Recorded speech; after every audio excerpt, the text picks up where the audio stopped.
ప్రపంచం ఎంతో గొప్ప జనంగా మనం చూసాం.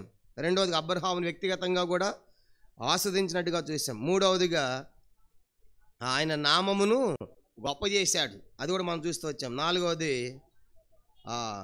ఆశీర్వాదముగా ఉన్నాడు అబ్రహాం అనేకులకు. ఐదవదిగా నిన్ను నిన్ను దూషించిన వారిని ఆస్వాదించని ఆస్వాదిస్తా. ఎవరైతే యూదులను ఆస్వాదించారో కనుక వాళ్ళ విషయం క్షేమంగా చూశారో వాళ్ళని దేవుడు దీవించినట్లుగా మనం చూసాము. ఎవరైతే యూదులకు వ్యతిరేకంగా ప్రవర్తించారో వారి విషయంలో దేవుడే వారిని కనుక శపించినట్టుగా మనం చూసాం. అంత మాత్రమే కాదు, దూషించి వారిని శపించాడు. చివరికి ఏడవది, భూమి యొక్క సమస్త వంశములు అబ్రహాము ద్వారా, అనగా అబ్రహాము ద్వారా యేసు ప్రభు, అబ్రహాము ద్వారా దావీదు, దావీదు ద్వారా యేసు ప్రభు వారిలో ఆ యొక్క ఆశీర్వాదము ఆ ధర్మశాస్త్రము ద్వారా ఉన్నటువంటి యూదులకు మాత్రమే కాకుండా ఇది ప్రపంచంలోని భూమి యొక్క సమస్త వంశాలకు కూడా అబ్రహాము నుంచి దావీదు, దావీదు నుంచి యేసుక్రీస్తు ద్వారా సమస్త మానవాళికి వచ్చినట్లుగా మనం అధ్యయనం చూసాం. ఈ సమయంలో అబ్రహాము ఆ ఆశీర్వాదాలు మనం పొందాలి అంటే, అబ్రహాము కుమారులుగా కుమార్తెలుగా మనం చేయబడాలంటే అబ్రహాము చేసిన పనులు కొన్ని మనం చూద్దాం. చూడండి, యోహాను సువార్త 8వ అధ్యాయం. యోహాను సువార్త, యేసు ప్రభువు చెప్తున్నాడు, యూదులతో మాట్లాడుతున్నాడు. యోహాను సువార్త 8వ అధ్యాయం. వాళ్ళు ఏమంటున్నారంటే, మేము అబ్రహాము పిల్లలం. యోహాను సువార్త 8వ అధ్యాయం 37 నుంచి 43వ వచనం వరకు మనం మార్చి చదువుకుంటాం. యోహాను సువార్త 8వ అధ్యాయం, యోహాను సువార్త 8వ అధ్యాయం 37 నుంచి మార్చి చదువుకుంటాం. 37 నేను, 38 మీరు. మీరు అబ్రహాము సంతానమని నాకు తెలియను, అయినను మీలో నా వాక్యమునకు చోటు లేదు కనుక నన్ను చంప వెదగుచున్నారు. 38 నేను ఆ తండ్రి వద్ద చూసిన సంగతిలో బోధించున్నాను, ఆ ప్రకారమే మీరు మీ తండ్రి వద్ద వినిన వాటినే జరిగించున్నారని వారితో చెప్పాను. అందుకు వారు ఆయనతో, మా తండ్రి అబ్రహామనిరి. యేసు మీరు అబ్రహాం పిల్లలైతే అబ్రహాము చేసిన క్రియలు చేతురు. దేవుని వాళ్ళ మీద సత్యం మీలో చెప్పిన వాడినైనా నన్ను ఇప్పుడు మీరు చంపవెదుగుచున్నారు. అబ్రహాం అట్లు చేయలేదు, మీరు మీ తండ్రి క్రియలే చేయుచున్నారని వారితో చెప్పాను. అందుకు వారు, మేము వ్యభిచారం వల్ల పుట్టిన వారం కాము, దేవుడు అక్కడే మాకు తండ్రి అని చెప్పగా వారితో ఇట్లాను, దేవుడు మీ తండ్రి అయినా మీరు నన్ను ప్రేమించరు. నేను మీ యొద్ద నుండి బయలుదేరి వచ్చిన్నానని, నా అంతటి నేనే వచ్చి ఉండలేదని ఆయన నన్ను పంపాను. 43 మీరేలా నా మాటలు గ్రహింపుకున్నారు, మీరు నా బోధన విననేరకుండుట వల్లనే కదా. కానీ ఇప్పుడు యేసు ప్రభువారు అన్నాడు 37లో, మీరు అబ్రహాము సంతానమే నాకు తెలుసు, అయినా మీలో ఏం లేదు, నా వాక్యానికి చోటు లేదు. తర్వాత 39వ వచనం 39 అందుకు వారు ఆయనతో, మా తండ్రి అబ్రహామని. యేసు, మీరు అబ్రహాము పిల్లలైతే అబ్రహాము చేసిన క్రియలు చేతురు. కానీ ఇప్పుడు అబ్రహాం పిల్లలైతే అబ్రహాముకి క్రియలు చేయాలిగా. అబ్రహాం ఏం క్రియలు చేశాడు అనేది మనం చూసినప్పుడు అబ్రహాము పిల్లలు అబ్రహాము క్రియలు చేయాలి. అంటే ఇప్పుడు అబ్రహాము చేసిన క్రియలు మనం చేస్తే మనం కూడా ఏమవుతాము, అబ్రహాము పిల్లలం. కానీ బైబిల్లో ఒక ఆయన అబ్రహాం కుమారుడు అయ్యాడు, రాత్రి కూడా చూసాం. లూకాసు వార్త 19వ అధ్యాయం, లూకాసు వార్త 19వ అధ్యాయము మొదటి 10 వచనాలు కూడా మనం మార్చి చదువుకుంటాం. లూకాసు వార్త 19వ అధ్యాయము. ఇతడు కూడా అబ్రహాము కుమారుడు అయ్యాడు. అబ్రహాము కుమారుడు అయ్యాడంటే జక్క ఏం చేసి ఉండాలి, అబ్రహాము యొక్క క్రియలు చేసి ఉండాలి. లూకాసు వార్త 19వ అధ్యాయం మొదటి 10 వచనాలు కూడా మార్చి చదువుకుంటాం.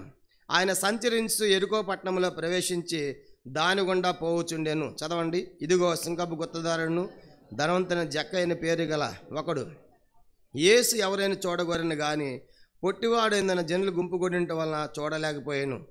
అప్పుడు యేసు ఆ త్రోవ రానిండను కనుక అతను ముందుగా పరిగెత్తి ఆయన చూసి ఒక మేడి చెట్టు ఎక్కాను. యేసు ఆ చోటుకు వచ్చినప్పుడు కన్నులెత్తి చూచి, జక్కయ్య త్వరగా దిగుము, నేడు నేను నీ ఎంట ఉండవలసినదని అతనితో చెప్పగా త్వరగా దిగి సంతోషముతో ఆయన్ని చేర్చుకున్నాను. అందరూ చూచి, ఈయన పాపైన మనిషి యొద్ద బస్సే వెళ్ళని చాలా సనుక్కొనిరి. జక్క నిలబడి, ఇదిగో ప్రభా, నా ఆస్తుల సగం పేదలకు ఇచ్చున్నాను, నేను ఎవని యొద్దనైనను దేన్ని నేను అన్యాయంగా తీసుకుని అతనికి 4 గంతలు మరలా చెల్లింతనని ప్రభుతో చెప్పాను. అందుకు యేసు, ఇతడును అబ్రహాము కుమారుడే, ఎందుకనగా నేడు ఇంటికి రక్షణ వచ్చి ఉన్నది, నశించిన దాన్ని వెదకి రక్షించుటకు మనిషి కుమారుడు వచ్చిన అతనితో చెప్పాను. ఇక్కడ యేసు ప్రభువారు జక్కయ్య గురించి ఏమన్నాడు? ఎవరు కుమారుడు అని చెప్పాడు? యేసు ప్రభువారే స్వయంగా చెప్తున్నాడు జక్కయ్యని చూసి, ఇతడు అబ్రహాము. అక్కడ యూదులతో ఏమన్నారు? మీరు అబ్రహాం పిల్లలు. చెప్పండి, మీరు అబ్రహాం పిల్లలు కాదు. అక్కడేమో మీరు అబ్రహాం పిల్లలు కాదని చెప్పాడు యూదులతో. ఇక్కడ జక్కయ్యతోనేమో ఇతడు అబ్రహాం కుమారుడే. అంటే వాళ్ళలో ఉన్న జక్కయ్యలో ఉంది ఏంటి, వాళ్ళలో లేనిదేంటి? కాబట్టి అంటే ఆ వ్యత్యాసాలు మనం చూడబోతున్నాం. కానీ ఇప్పుడు యేసు ప్రభువారు స్వయంగా యూదులతోనేమో మీరు అబ్రహాం పిల్లలాగా లేరు, అబ్రహాం అట్లా చేయలే, మీలాగా చేయలేదు, కనుక మీరు అబ్రహాం పిల్లలు అయితే అబ్రహాం క్రియలు చేయాలి అన్నాడు. అంటే ఇప్పుడు ఇక్కడ జక్కయ్యని నువ్వు ఇతడు అబ్రహాం కుమారుడు అని పిలిచాడంటే, యేసు ప్రభువారు చెప్పాడంటే అర్థము ఇతడు అబ్రహాము క్రియలు ఖచ్చితంగా చేసి, చెప్పండి, చేసి ఉండాలి. కనుక చేసి ఉంటేనే స్వయంగా యేసువారు చెప్పిన మాట. ఇతడు అబ్రహాము కుమారుడు అంటే అబ్రహాం ఏం చేశాడు, ఏం క్రియలు చేశాడు? కనుక ఆ క్రియలు జక్కయ్య ఎలా చేశాడు, ఏం చేశాడో ఒక 7 సంగతులు మనం చూద్దాం. ప్రార్థన చేసుకుంటాం.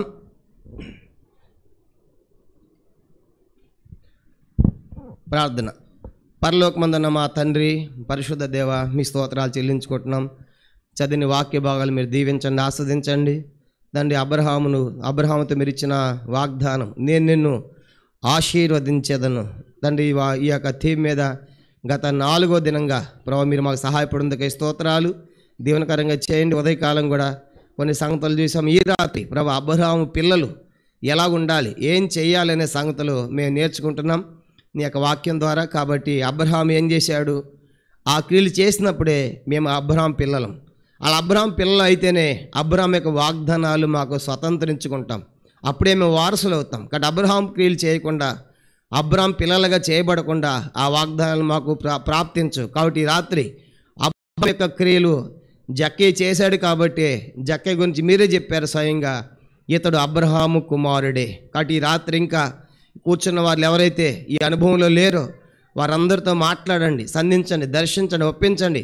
ఒక నూతన కార్యం జరిగించి మీరే మహిమ పొందమని, సహాయపడమని వందనాలు చెల్లించుకుంటూ సమయం ఎంత దీవెనకరంగా ఆస్వాదకరంగా చేయమని వచ్చిన వారిని బడి స్తోత్రాలు. ఇంకా రావాల్సిన వారిని నడిపించండి, ఎవరు మీ ఏర్పాట్లో ఉన్నారో వారిని నడిపించండి, సహాయపడండి.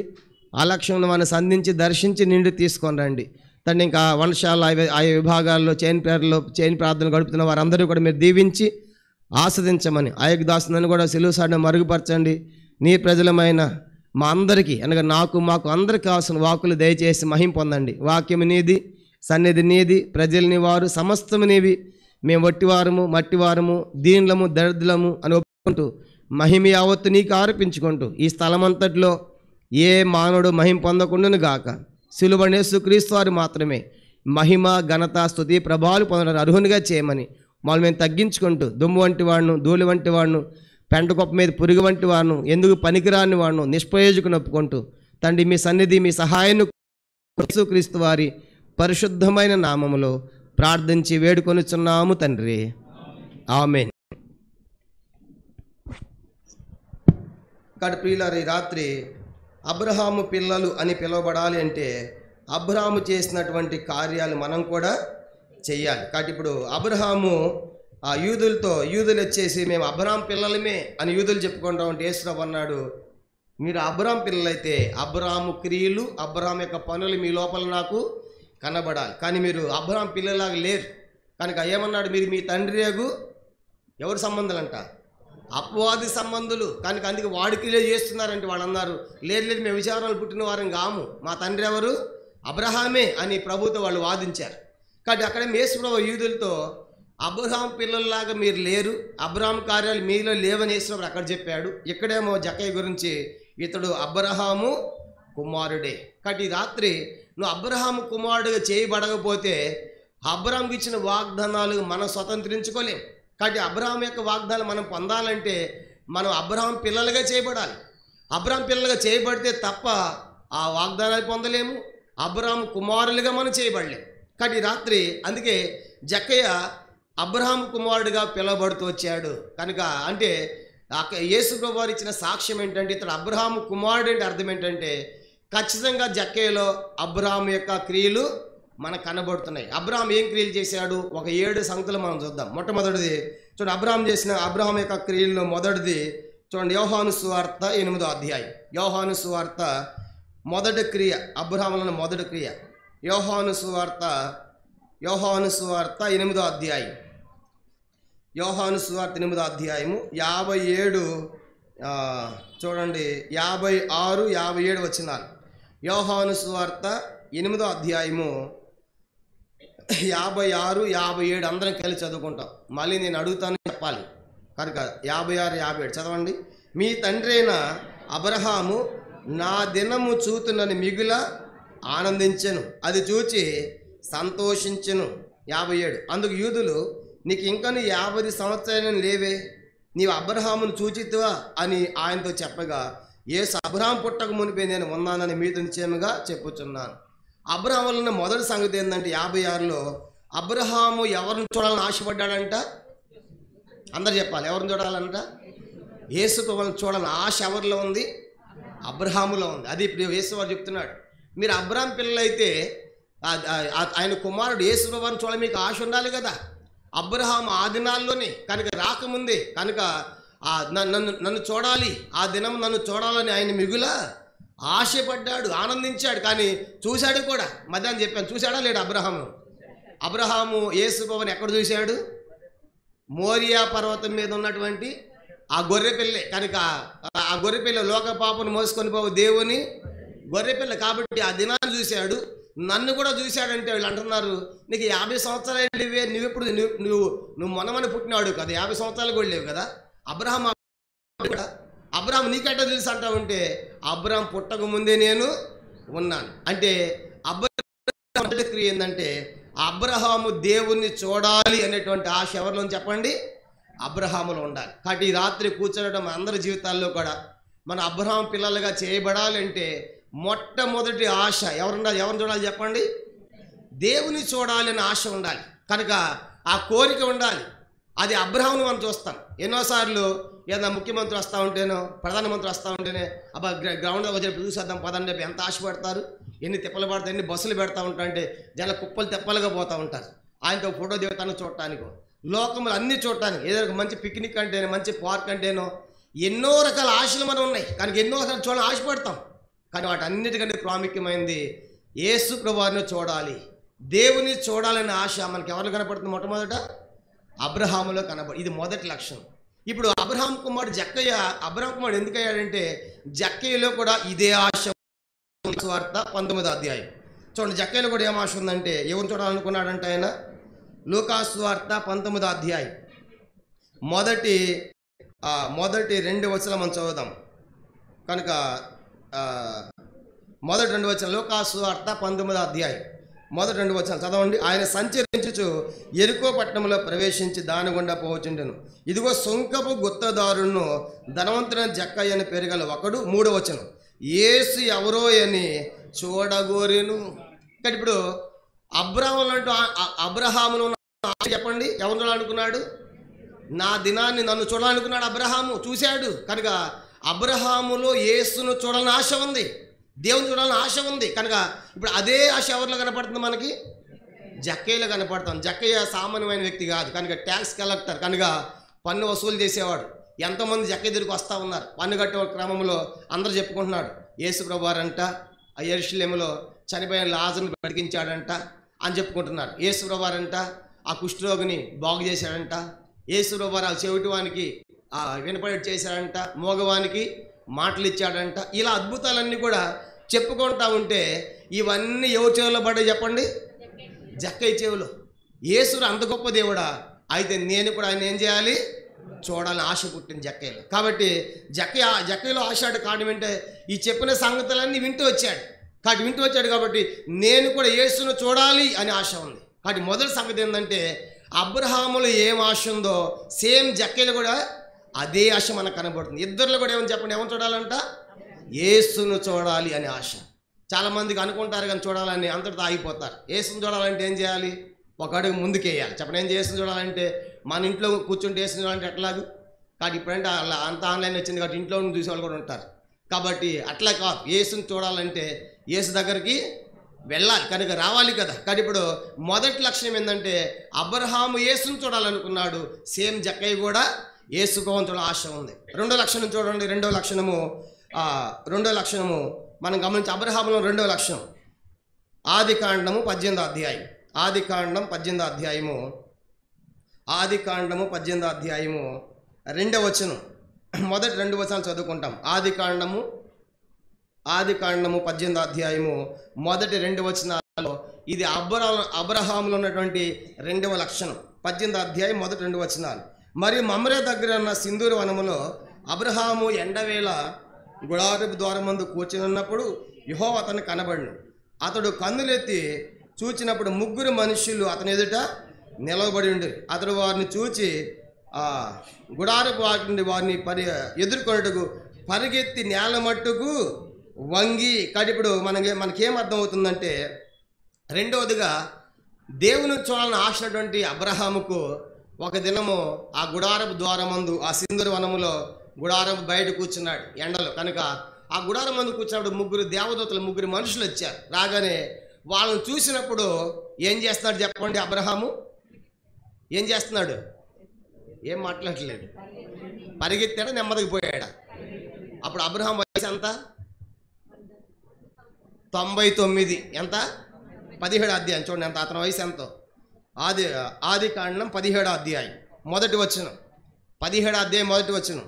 అబ్రహాము 99 ఏండ్ల వాడైనప్పుడు చెప్పండి. అబ్రహాం వయసు ఎంత అంటే అప్పుడు 99 సంవత్సరాల నిండు వృత్తాప్యంలో ముసలివాడు. ఏం చేస్తున్నాడు? దేవుని కోసము పరిగెడుతున్నాడు. చూసారా? ఎక్కడ దాటిపోతాడు, ఎక్కడ వెళ్ళిపోతారు. కాబట్టి ఆయన కోసం పరిగెత్తే ఆశ మనకి ఎవరు కనపడుతుంది? అబ్రహాములో. ఆలోచించండి. 99 సంవత్సరాల ముసలివాడు, వృత్తా ఉన్నటువంటి వ్యక్తి దేవుని కోసం పరిగెడుతున్నాడు. కనుక ఎప్పుడైతే చూశాడో, ఎందుకు పరిగెడుతున్నాడు? ఒకవేళ నన్ను ఆయన దాటి వెళ్ళిపోతారేమో, కాబట్టి ఆయన కలుసుకోవాలి, దేవుని కలుసుకోవాలి. కాబట్టి ఈ రాత్రి ఆయన దాటిపోవద్దు. ఆయన మనకు సమీపంగా ఉన్నాడు, ఆయనకు దగ్గరగా ఉన్నాడు. అందుకు యోబు అంటాడు, ఆయన నా సమీపంలో ఉన్నాడు కానీ నేను ఆయన ఏం చేయలేకపోతున్నాను, కనుగొనలేకపోతున్నాను. చూడండి యోబు గ్రంథం. ఆయన మనకు సమీపంగా ఉన్నాడు కానీ ఆయన మనం కనుగొనలేకపోతున్నాం, గుర్తించలేకపోతున్నాం. యోబు గ్రంథము 7వ అధ్యాయం అనుకుంటా చూడండి. యోబు గ్రంథం, మన యోబు అనే మాట మనం చూసినప్పుడు ఆయన నా సమీపమున ఉన్నాడు కానీ నేను ఆయన్ను కనుగొనలేకపోతున్నాను. యోబు గ్రంథం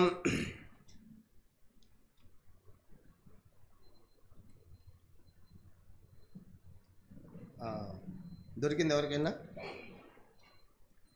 యోబు గ్రంథము. ఆయన నా సమీపమున గడిచిపోతున్నాడు, నేను ఆయనను కనుగొనలేకపోతున్నాను. 9:11 చూడండి. యోబు గ్రంథం 9వ అధ్యాయం 11వ వచనం. యోబు 9:11.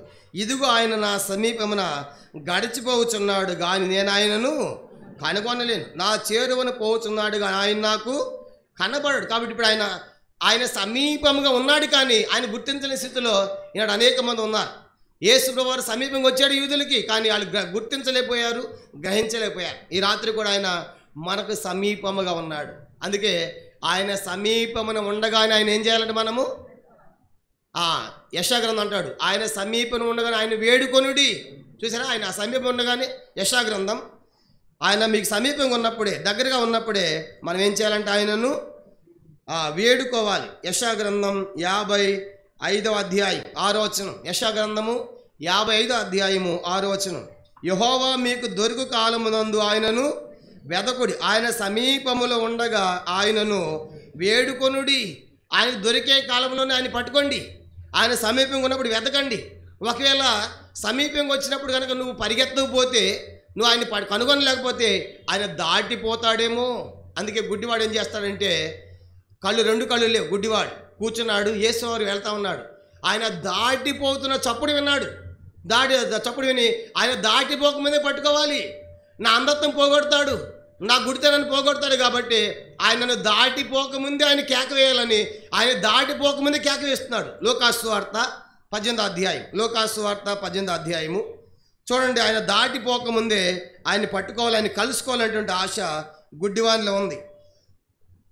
లూకాసు వార్త 18వ అధ్యాయము చూడండి, 5:36 వచనాలు. లూకాసు సువార్త 18వ అధ్యాయం 35-36 వచనాలు. ఆయన యెరికో పట్టణమునకు సమీపించినప్పుడు ఒక గుడ్డివాడు త్రోవ పక్కన కూర్చుండి భిక్షమడుకొనుచుండెను. జన సమూహము దాటిపోవచ్చున్నట్టు వాడు చప్పుడు విని ఇది ఏమని అడుగగా వారు నజరుడైన యేసు ఈ మార్గం వెళుచున్నాడని వానితో చెప్పిరి. కాబట్టి ఇప్పుడు జన సమూహం అంతా దాటిపోతూ ఉంటే ఏంటయ్యా ఈ సప్పుడు ఏంటి, ఈ సౌండ్ ఏంటి, కేకలేదంటా ఉంటే నజరుడైన యేసు పోతా ఉన్నాడు అన్నప్పుడు ఆ గుడ్డివాడు గుర్తించాడు, ఇదే నాకు సమయము. కాబట్టి ఆయన దాటిపోకుండా నేను చేయాలి, ఆయన్ని పట్టుకోవాలని కేకలేటి మొదలుపెట్టాడు. అప్పుడు యేసు నిలిచిపోయి నీకేం కావాలంటే ఏమన్నాడు, నాకు దృష్టి కావాలన్నాడు. అప్పుడు నీ విశ్వాసం నిన్ను స్వస్థపరచను. అంటే గుడ్డివాడు దాటిపోక ముందే ఆయన ఏం చేశాడు చెప్పండి, కలుసుకున్నాడు. అబ్రహాం కూడా ఆ దూతలు పరిగెత్తి వచ్చినప్పుడు 99 సంవత్సరాల వయసులో ఆయన పరిగెడుతున్నాడు, దాటిపోకుండా వాళ్ళు కలుసుకోవాలి కనుక. అందుకే ఎప్పుడైతే మనము ఆయన దాటిపోతాడో మనం చిక్కుల్లో పడతాం కనుక, కష్టాల్లో ఉంటాం. ఆయన దగ్గరే ఉన్నప్పుడు ఆయన ఆహ్వానించాం అనుకోండి, మన కష్టాలన్నీ తొలగిస్తాడు. మార్కు సువార్త 3వ అధ్యాయం, మార్కు సువార్త 6వ అధ్యాయం చూడండి. అక్కడ కూడా మార్కు సువార్త 6వ అధ్యాయము యేసు ప్రభు వారు వారిని దాటిపోవాలనుకున్నప్పుడు, వారు సమస్యలో ఉన్నప్పుడు ప్రభు వారి దగ్గరికి వెళ్ళాడు. మార్కు సువార్త 6వ అధ్యాయం చూడండి, 6వ అధ్యాయము 48వ వచనం. మార్కు సువార్త 6వ అధ్యాయము 48వ వచనం చదవండి. అప్పుడు వారికి గాలి ఎదురైనందున దోణి నడిపించట్లో వారు మిక్కిలి కష్టపడుచుండగా ఆయన చూచి రాత్రి ఇంచుమించు 4వ జామున సముద్రం మీద నడుచు వారి యొద్దకు వచ్చి వారిని దాటిపోవాలనుండెను. ఆయన సముద్రం నడుచుట వారు చూచి భూతమని కేకలు వేసి కనుక వారు మిక్కిలి కష్టములో ఉన్నారంట. ఎక్కడో చెప్పండి, వాళ్ళు ఎలాంటి పరిస్థితుల్లో ఉన్నారు, వాళ్ళు మిక్కిలి ఆ గాలి ఎదురవుతుంది. ఎదురుకి దోణి నడిపించాలంటే కష్టం. ఎదురు గాలిలో ముందు దోణి ముందుకు వెళ్ళలేకపోతుంది. అలాంటి కష్టంలో ఆయన దాటిపోకుండా వారి దగ్గరికి వెళ్ళి భయపడొద్దు, భూతాన్ని కాదు నేనని చెప్పేసి వాళ్ళని ధైర్యపరిచాడు. కాబట్టి ఈ రాత్రి మన అబ్రహాం పిల్లలు కాబడాలంటే, చేయబడాలంటే రెండో సంగతి ఏంటంటే ఆయన మనకు సమీపంగా ఉండగానే, దగ్గరగా ఉండగానే, ఆయన దాటిపోకముందే మనం ఏం చేయాలి, ఆయన కోసము పరిగెత్తాలి. కాబట్టి అందుకే ఇప్పుడు అబ్రహాం ఏం చేస్తాడంటే పరిగెడుతున్నాడు. కానీ అబ్రహాంలో 2 లక్షణం కనుక ఎందుకు పరిగెత్తాడు? ఆది కాండము 22వ అధ్యాయం పరిగెత్తేమంటున్నాడు చూడండి. ఆది కాండము 22వ అధ్యాయము నన్ను దాటిపోవద్దు. ఆది కాండము 18వ అధ్యాయం క్షమించండి, ఆది కాండం 18వ అధ్యాయము చూడండి. 18వ అధ్యాయము 3వ వచనం, 3వ వచనం 2వ వచనం చివరి నుంచి. అతడు వారిని చూచి గుడారపు వాకిలి నుండి వారిని ఎదుర్కొంటూ పరిగెత్తి నేల మట్టుకు వంగి, ప్రభువా నీ కటాక్షము నా మీద ఉన్నలా ఇప్పుడు నీ దాసుని దాటిపోవద్దు. ఇప్పుడు చెప్పండి, అబ్రహాం ఎందుకు పరిగెత్తినట్లు? ఆయన దాటిపోతాడేమో కాబట్టి ఆయన దాటిపోకముందు ఆయన కలుసుకోవాలి. కానీ మొట్టమొదటి ఆశ అబ్రహాములో యేసును చూడాలని ఆశ ఉంది అబ్రహాములో. రెండవదిగా చెప్పండి ఏముంది, పరిగెత్తాలి. ఆయన దాటిపోకముందే నా సమీపంగా వచ్చాడు, నాకు దగ్గరగా వచ్చాడు కాబట్టి నాకు దొరికే కాలం ఉన్నాడు కాబట్టి ఇప్పుడే నన్ను పట్టుకోవాలి, ఆయన కలుసుకోవాలని పరిగెత్తి అయ్యా దాటిపోవద్దు నా దగ్గర రండి అని చెప్పేసి ఆయన ఆహ్వానిస్తున్నాడు. సేమ్ కనుక పరిగెత్తేటువంటి ఈ లక్షణం మనకి ఎవరిలో కనబడుతుంది? లూకాసు సువార్త 19వ అధ్యాయం చూడండి. జక్కయ్యలో కూడా ఇదే లక్షణం మనం చూస్తాం. అందుకే అబ్రహాం యొక్క క్రియలు మనకి ఎవరిలో కనబడుతున్నాయి? జక్కయ్యలో కనబడుతున్నాయి. రాత్రి చెప్పాడు అబ్రహాం యొక్క క్రియలు, అబ్రహాం చెప్పిన క్షమించండి జక్కయ్య యొక్క క్రియలు చెప్పాడు రాత్రి. జక్కయ్య అంతా చెడిపోయిన జీవితం కదా, పాడైపోయిన జీవితం కదా, అందుకే అంకుల్ తన సాక్ష్యం అని చెప్పాడు. ఒకప్పుడు నేను కూడా జక్కయ్య లాంటి వాడిని అని చెప్పేసి చెప్తూ వచ్చా. కనుక అంటే ఒకప్పుడు పాత క్రియలు జక్కయ్యలో ఉన్నాయి, ఇప్పుడు జక్కలో ఉన్నటువంటి అబ్రహాం పిల్లలు రావడానికి ఉన్న జక్కయ్యలో ఉన్నటువంటి క్రియలు మనం చూస్తూ ఉన్నాం. రాత్రి చూసిన జక్కయ్య పాత జీవితం రాత్రి చూసాం. జక్కయ్య ఎలాంటి పాడైపోయిన వాడు అంకుల్ సాక్ష్యం కూడా చెప్పాడు కదా, నేను కూడా ఒకప్పుడు జక్కయ్య లాంటి వాడిని భోజనం చేస్తా అంటున్నాడు. ఈరోజు 2 జక్కయ్యల నుంచి చెప్పాను నన్ను అంకులు. 2 జక్కయ్యలు ఎవరు చెప్పండి? అంకులు ఒక జక్కయ్య, బైబిల్లో ఒక జక్కయ్య. కాబట్టి సేమ్ అంటే జక్కయ్య జీవితం అది 2 కూడా ఒకటి. అందుకే ఆయన సాక్ష్యాన్ని జోడించి చక్కని వర్తమానం మనకు అందించాడు. కాబట్టి జక్కయ్య పాత జీవితాన్ని రాత్రి చూసాము, ఇప్పుడు జక్కయ్య కొత్త జీవితాన్ని చూస్తున్నాం మనము. జక్కయ్య ఎలా దేవుని కుమారుడు అవుతున్నాడో చూస్తున్నాం. కానీ ఎలా అవుతున్నాడు? మొట్టమొదటి యేసుని చూడాలన్నటువంటి ఆశ ఉంది, అబ్రహాములో ఉన్న ఆశ జక్కయ్యలో ఉంది. రెండవదిగా అబ్రహాములో పరిగెత్తేటువంటి ఆ 2వ లక్షణము జక్కయ్యలో కూడా. లూకాసు వార్త 19వ అధ్యాయం చూడండి, 2వ వచనం. లూకాసు వార్త 19వ అధ్యాయము 4వ వచనం. లూకాసు వార్త 19:4 చూడండి. అప్పుడు యేసు ఆ త్రోవను రానయుండెను గనుక అతడు ముందుగా పరిగెత్తి ఆయనను చూసి ఒక మేడి చెట్టు ఎక్కాను. అక్కడ అబ్రహాం పరిగెత్తింది మనకు విచిత్రంగానే ఉంటుంది, జక్కయ్య పరిగెత్తింది విచిత్రంగా ఉంటుంది. ఎందుకు చెప్పండి? అబ్రహాం వయసు అంతా 90 సంవత్సరాల ముసలు పరిగెడతా ఉంటే ఏమనుకుంటారు అందరూ? ఎందుకు అవి పరిగెడుతుంది, నెమ్మదికి పోరాదు అనరు. కనుక అంటే అంత వృద్ధాప్యంలో, అంత వయసులో 99 సంవత్సరాల వయసులో పరిగెడుతున్నాడు జక్కయ్య, అబ్రహాం. అది కూడా చూసినప్పుడు మనుషులకి విచిత్రంగా వింతగా ఉంటుంది. ఇప్పుడు జక్కయ్య పరిగెత్తి కూడా వింతగా ఉంది. చెప్పండి, జక్కయ్య ఎందుకు పరిగెత్తి వింత చెప్పండి? మనలాంటి సామాన్యమైన సాదాసీద వ్యక్తి కాదు, ఒక ట్యాక్స్ కలెక్టరు, ఒక ఆఫీసర్ ఆయన. కాబట్టి ఒక ట్యాక్స్ కలెక్టర్ ఆఫీస్ పరిగెడతామంటే ఏమనుకుంటారు? కానీ జనాలు ఆ సిగ్గును కూడా విడిచాడు. అయినా పర్వాలేదు, ఆయన దాటిపోతాడేమో, అందుకే ఆయనకంటే ముందుగా నేనేం చేయాలి, పరిగెత్తి ఆ చెట్టు ఎక్కాలి. కాబట్టి అంటే అబ్రహాము 99 సంవత్సరాల వయసులో తనకు కష్టమైన బలహీనంగా ఉన్నా సరే ఆయన పరిగెత్తాడు. ఇక్కడ జక్కయ్య ఏమో తనకు స్థానం ఉన్నా, స్థితి ఉన్నా, డబ్బు ఉన్నా అవన్నీ పక్కన పెట్టి నేను యేసుని కలుసుకోవాలి కాబట్టి అది ముందుగా, ఆయనకంటే ముందుగా నేను పరిగెత్తాలని జక్కయ్య పరిగెత్తడం మనం చూస్తాం. కాబట్టి ఇప్పుడు 2 లక్షలు మనం చూసాం. అబ్రహాములో యేసుని చూడాలని ఆశ ఉంది, జక్కయ్యలు కూడా సేమ్ యేసుని చూడాలనే ఆశ మనకు కనపడుతుంది. రెండవదిగా అబ్రహాము యేసు దేవుని దూతల కోసం, దేవుని కోసం అబ్రహాము పరిగెత్తాడు. జక్కయ్య కూడా దేవుని కోసం ఏం చేస్తున్నాడు, పరిగెడుతున్నాడు. కాబట్టి మనం కూడా ఈ రాత్రి ఆలోచించాలి, దేవుని కార్యాలంటే మనకి ఎట్లా ఉన్నాయి. కాబట్టి మనకంతా చీకు చింతలేదు, మంచిగా వండి పెడతా కమ్మ తింటాం వెళ్ళిపోతున్నాం. దేవుని కార్యాల కోసం పరిగెత్తే ఆ స్వభావం మనలో ఉందా? దేవుని కోసం పరిగెత్తాలని ఆశ మనలో ఉందా?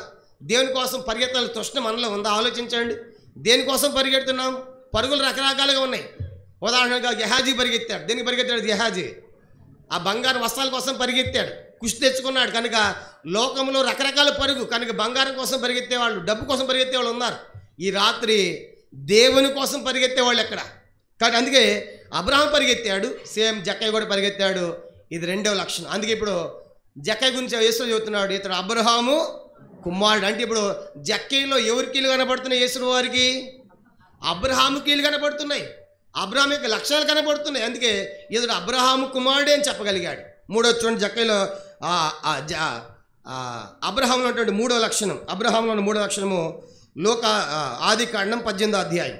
అబ్రహాంలో ఉన్న 3వ స్వభావం, 3వ లక్షణము ఏముంది చూడండి. ఆదికాండము 18వ అధ్యాయం మనం గమనించామంటే 18వ వచనం. ఆదికాండము 18వ అధ్యాయము చూడండి 8వ వచనం. ఆదికాండం 18వ అధ్యాయము 8వ వచనం చదవండి. తరువాత అతడి వెన్నను పాలను తాను సిద్ధము చేయించిన దూడను తెచ్చి వారితో పెట్టి భోజనము చేయుచుండగా వారిద్దరూ ఆ చెట్టు కింద నిలుచుండెను. చెప్పండి, 3వదిగా అబ్రహాం. ఈ ఫ్యాన్ కొంచెం పెంచుతారా? అబ్రహాం 3వది ఎక్కడున్నాడు చెప్పండి? అబ్రహాము ఎక్కడ కలుసుకుంటున్నాడు? దేవుని దూతల్ని. ఏం మాట్లాడలేదు. అబ్రహాము దూతల్ని ఎక్కడ కలుసుకున్నాడు? చెట్టు కింద. కనుక చెట్టు కింద మంచి భోజనం వండుకొచ్చి చెట్టు కింద కలుసుకున్నాడు. కనుక చెట్టు కింద దూతలు కలుసుకున్నాడు. సేమ్ జక్కయ్య కూడా ఇప్పుడు యేసుని ఎక్కడ కలుసుకున్నాడు? ఆయన లూకాసు వార్త 19వ అధ్యాయం. లూకాసు వార్త 19వ అధ్యాయము మనం గమనించామంటే జక్కయ్య కూడా కలుసుకుంది ఎక్కడంటే దేవుణ్ణి చెట్టు కిందే. లూకాసు వార్త 19వ అధ్యాయం 5వ వచనం.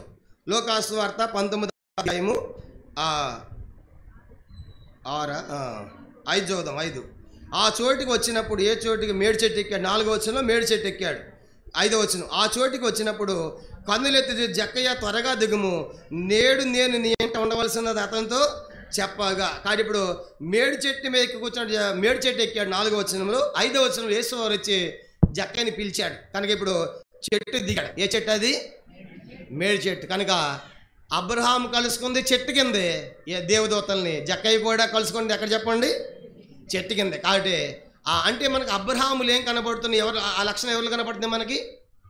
జక్కయ్యలు కనబడి. అందుకన్నాడు ఇతడు అబ్రహాం కుమారుడు. కాబట్టి ఆయన కలుసుకుని చెట్టు కిందే, ఈయన కూడా చెట్టు కిందే కలుసుకున్నాడు. కనుక ఇది 4 లక్షణంగా మనకు కనబడుతుంది. 5వ చూడండి. 3వది ఇది. 4వది ఆదికాండం 18వ అధ్యాయం. ఆదికాండము 18వ అధ్యాయము 5వ లక్షణం మనం చూస్తాం. చెట్టు కింద కలుసుకున్నారు. తర్వాత ఇప్పుడు ఏం చెప్తున్నాడంటే ఆయన ఆదికాండం 18వ అధ్యాయం 4వ వచనం. 4, 5 6 వచనాలు కూడా చదువుదాం. ఆదికాండం 18వ అధ్యాయము 4 నుంచి. నేను కొంచెం నీ దాసును దాటిపోవద్దు. 3వ వచనం 4వ వచనం. నేను కొంచెం నీళ్లు తెప్పించేదను, దయచేసి కాళ్ళు కడుకు నీ చెట్టు కింద అలసట తీర్చుకోండి. కొంచెం ఆహారం తెచ్చేదను, మీ ప్రాణములను బలపరచుకోండి. తర్వాత మీరు వెళ్ళవచ్చు. ఇందు నిమిత్తము కదా మీ దాసునికి వచ్చినను. వారు నీవు చెప్పినట్లు చేయమనగా అబ్రహాము గుడారములోనున్న శారా యొద్దకు త్వరగా వెళ్ళి నీవు త్వరపడి 3 మానికల మెత్తని పిండి తెచ్చి పిసికి రొట్టెలు చేయమని చెప్పాను. మరియు అబ్రహాము పశువుల మందకు పరిగెత్తి ఒక మంచి లేత దూడను తెచ్చి ఒక పనివానికి అప్పగించాను. వాడు దాన్ని త్వరగా సిద్ధపరిచాను.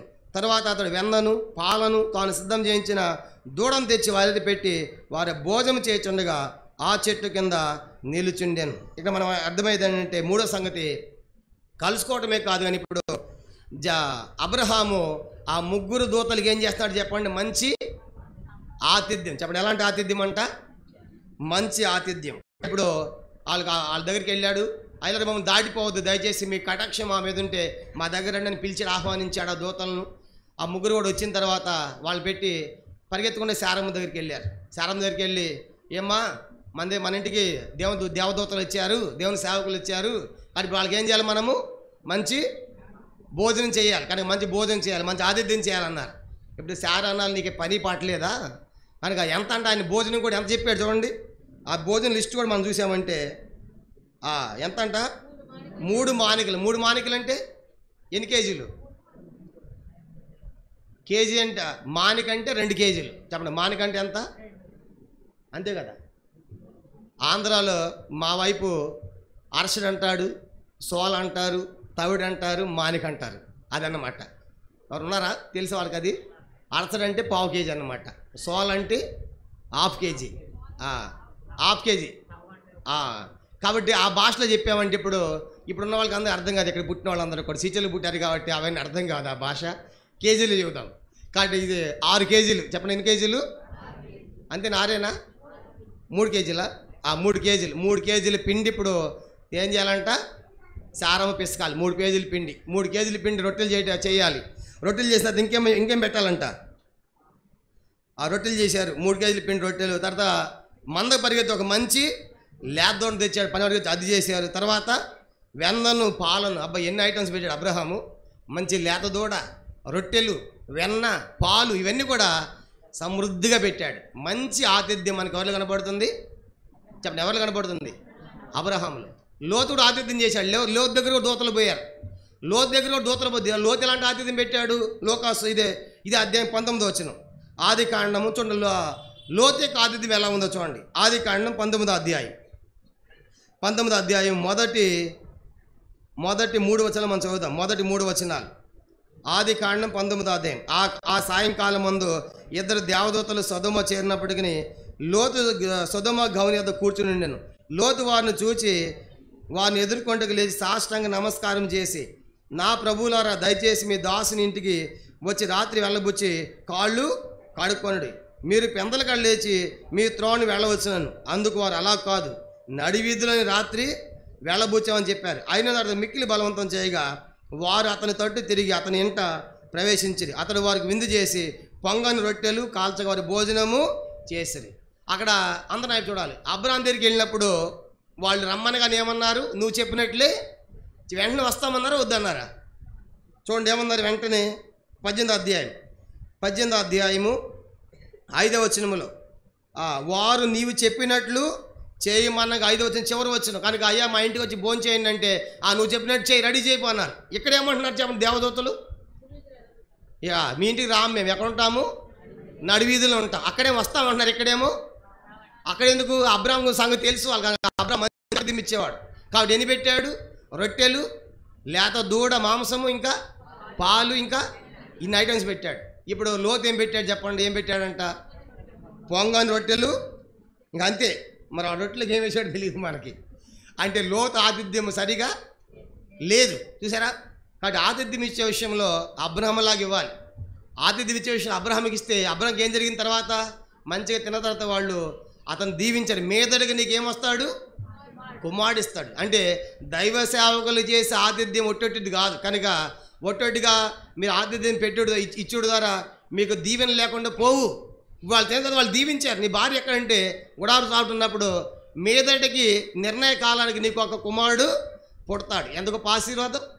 కారణం ఏంటంటే అబ్రహాం ఉన్నటువంటి ఆశ చూడండి. కనుక దేవునికి పెట్టాలి, దేవునికి ఇవ్వాలి అనేటువంటి ఆశ. ఎప్పుడైతే మనం దేవునికి ఇవ్వాలనుకుంటామో, దేవునికి పెడతామో, అది మన కుటుంబాలకు ఆశీర్వాదం. యెహెజ్కేలు గ్రంథం 43వ అధ్యాయం. యెహెజ్కేలు గ్రంథం 43వ అధ్యాయము. యెహెజ్కేలు గ్రంథము 43వ అధ్యాయం. యెహెజ్కేలు గ్రంథము 43వ అధ్యాయము 30వ వచనము అందరం కలిసి చదువుకుంటాం. యెహెజ్కేలు గ్రంథం 43వ అధ్యాయము 30వ వచనం. యెహెజ్కేలు గ్రంథం 43:30 అందరం కలిసి చదవండి. మీ ప్రతిష్ట 44:30 క్షమించండి. యెహెజ్కేలు గ్రంథం 44 అధ్యాయము 30వ వచనం అందరం కలిసి. మీ ప్రతిష్టార్పణ అన్నిటిలోను, తొలుచులు వాటి అన్నిటిలోను, మొదటివియు ప్రథమ ఫలములన్నిటిలోను మొదటివియు యాజకులవగును మీ కుటుంబంలోకి ఆశీర్వాదము కలుగునట్లు మీరు ముందుగా పిసికిన పిండి ముద్దను యాజకులకి ఇవ్వలను. చూశారు. కాబట్టి మీ ప్రతిష్టాపనలు అన్నిటిలో, మీ తొలిచూలు వాటి అన్నిటిలో మొదటివి ప్రథమ ఫలాలు కనుక అవన్నీ కూడా ఎవరికి చెందుతవి? మొదటివన్నీ కూడా యాజకులు. చెప్పండి, మొదటివన్నీ ఎవరికంట? మొదటి పిడికిడి బియ్యం ఎవరికి చెప్పండి? యాజకులకి. మేము అశ్వాపురం స్థలంలో సేవ చేసాం, ఖమ్మం జిల్లా. అశ్వాపురం సేవ చేసినప్పుడు ఒక అన్న ప్రతి నెల కూడా ఒక రైస్ మూట తెచ్చేవాడు. తెచ్చి ఎవరు కనబడకుండా ఇట్లా మందిరం ఒక లివింగ్ క్వార్టర్ అట్లాగా ఉండేది, అట్లా లోపల పెట్టేసి వచ్చి వెళ్ళిపోయేటప్పుడు అన్న అటు పెట్టామని చెప్పి వెళ్ళిపోయేవాళ్ళు.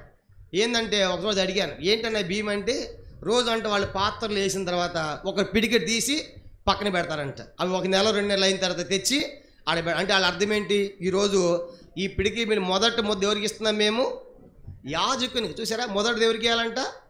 అది ఎందుకు ఇవ్వాలి? అటు ఎందుకు ఇవ్వాలి? కనుక ఆ శ్రేష్టమైంది మేము తినే దాంట్లో ఎందుకు ఇవ్వాలని అక్కడే చెప్పాడు. ఎందుకు ఇవ్వాలంట?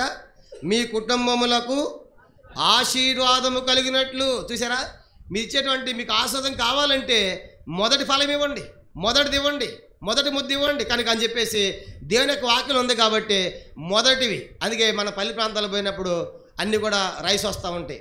మొదటి కోడిగుడ్డు వచ్చిద్ది, మొదటి సొరకాయ వచ్చిద్ది, మొదటి జామకాయ వచ్చిద్ది. కనుక తొలిచులు వాటి అన్నిటిలో కూడా మొదటివన్నీ కూడా చెప్పండి అక్కడ దేవుని మందిరానికి.